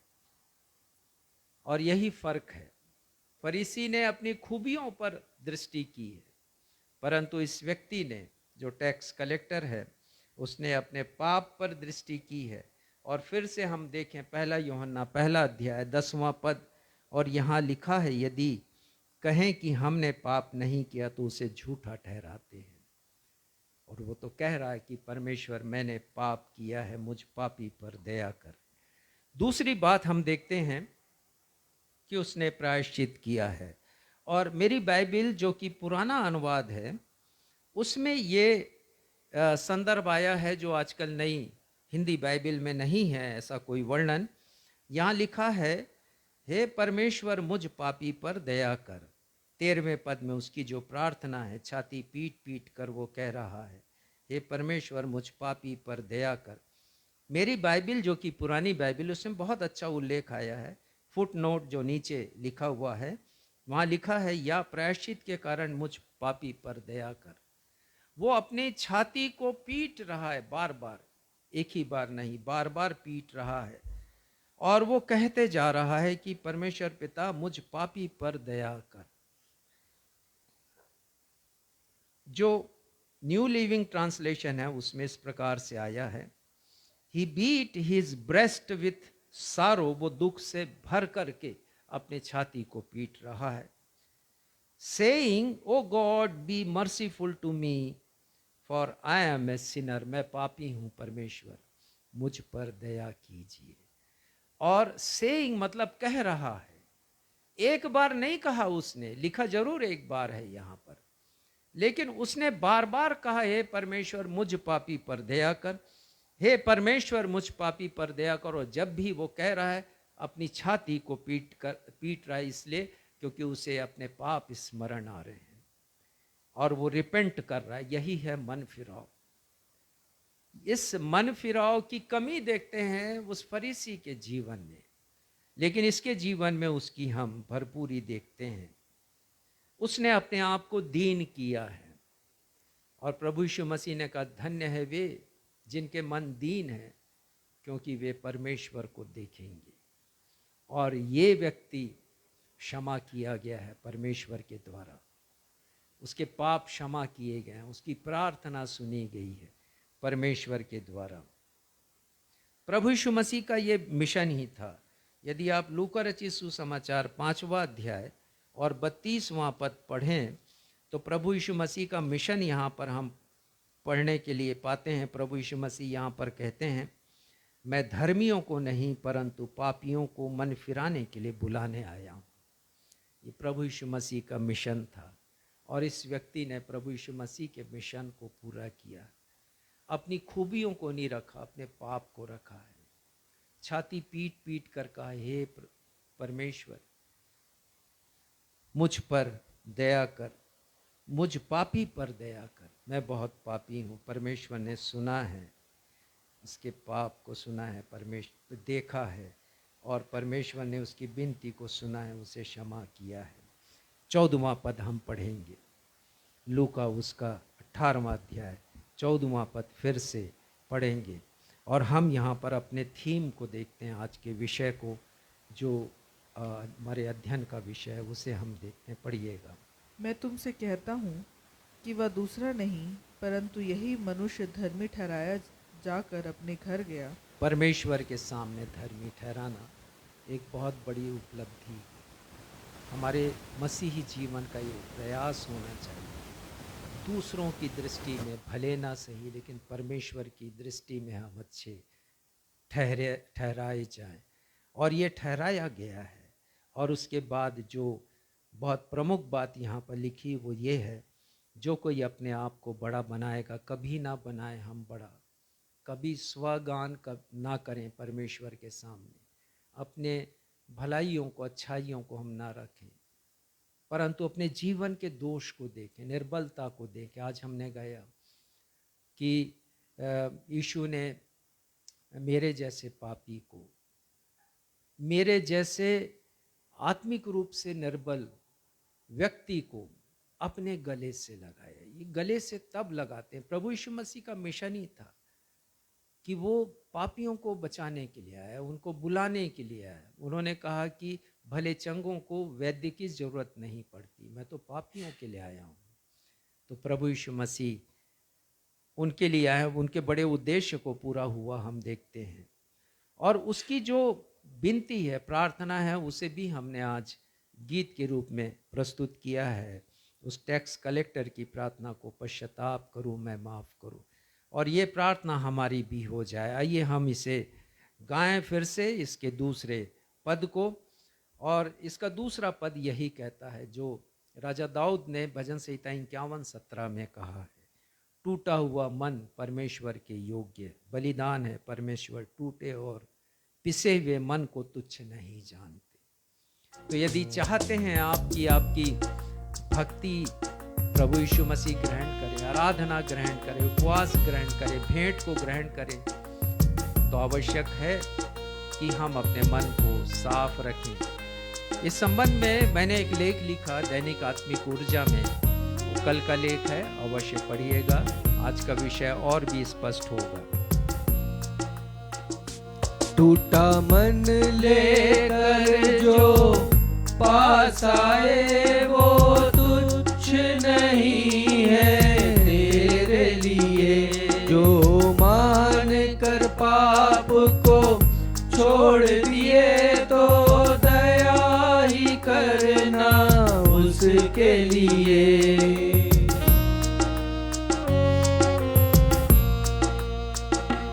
टूटा मन लेकर जो पास आए वो तुच्छ नहीं है तेरे लिए, जो पाप को मान कर छोड़ दिए तो दया ही करना उसके लिए। टूटा मन मेरा स्वीकार करो, सपनों को मेरे साकार करो। टूटा मन मेरा स्वीकार करो, सपनों को मेरे साकार करो। पश्चाताप करूं मैं, माफ करो, अपने लहू से साफ करो। हर दाग गुनाह के मेरे प्रभु अपने ही लहू से साफ करो। हर दाग गुनाह के मेरे प्रभु अपने ही लहू से साफ करो।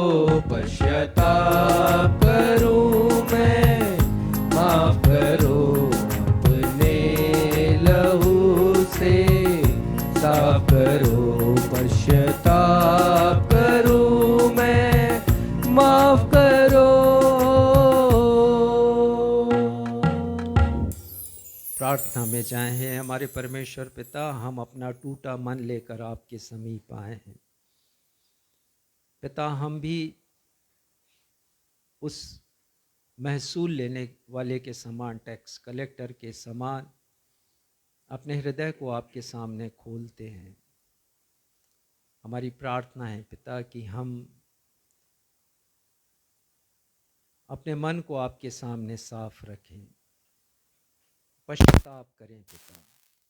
हमारे हृदय में जो भी पाप हैं जिसे अभी तक हमने दूर नहीं किया, आवश्यकता है कि हम उसे दूर करें ताकि हमारी प्रार्थनाएं ग्रहण की जाए, ताकि हमारी भेंट स्वीकार की जाए, ताकि आप हमारे उपवास से प्रसन्न हो सके।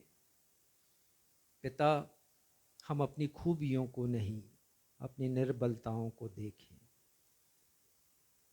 ताकि पिता हमारी प्रार्थना आपके सन्मुख ग्रहण की जाए। प्रार्थना करते हैं पिता कि आज के वचन के द्वारा पवित्र आत्मा हमारे बहुत से दर्शकों के हृदय से बातचीत करे और सरदे की वे मन फिराव कर सके। धन्यवाद देते हुए अपनी इस प्रार्थना को आपके बेटे हमारे उद्धारकर्ता प्रभु यीशु के नाम से मांगते हैं, सुनिए और ग्रहण कीजिए। कलीसिया कहे आमीन। आमीन। आशीष ग्रहण करेंगे। यहोवा आपको आशीष दे, यहोवा आपकी रक्षा करे, यहोवा आप पर अपने मुख का प्रकाश चमकाए, यहोवा आप पर अनुग्रह करे, यहोवा अपना मुख आपकी ओर करे, यहोवा आपको शांति दे। अब हमारे अद्वैत पिता परमेश्वर का प्रेम, हमारे उद्धारकर्ता प्रभु यीशु मसीह का अनुग्रह और शांतिदायक पवित्र आत्मा की सहभागिता में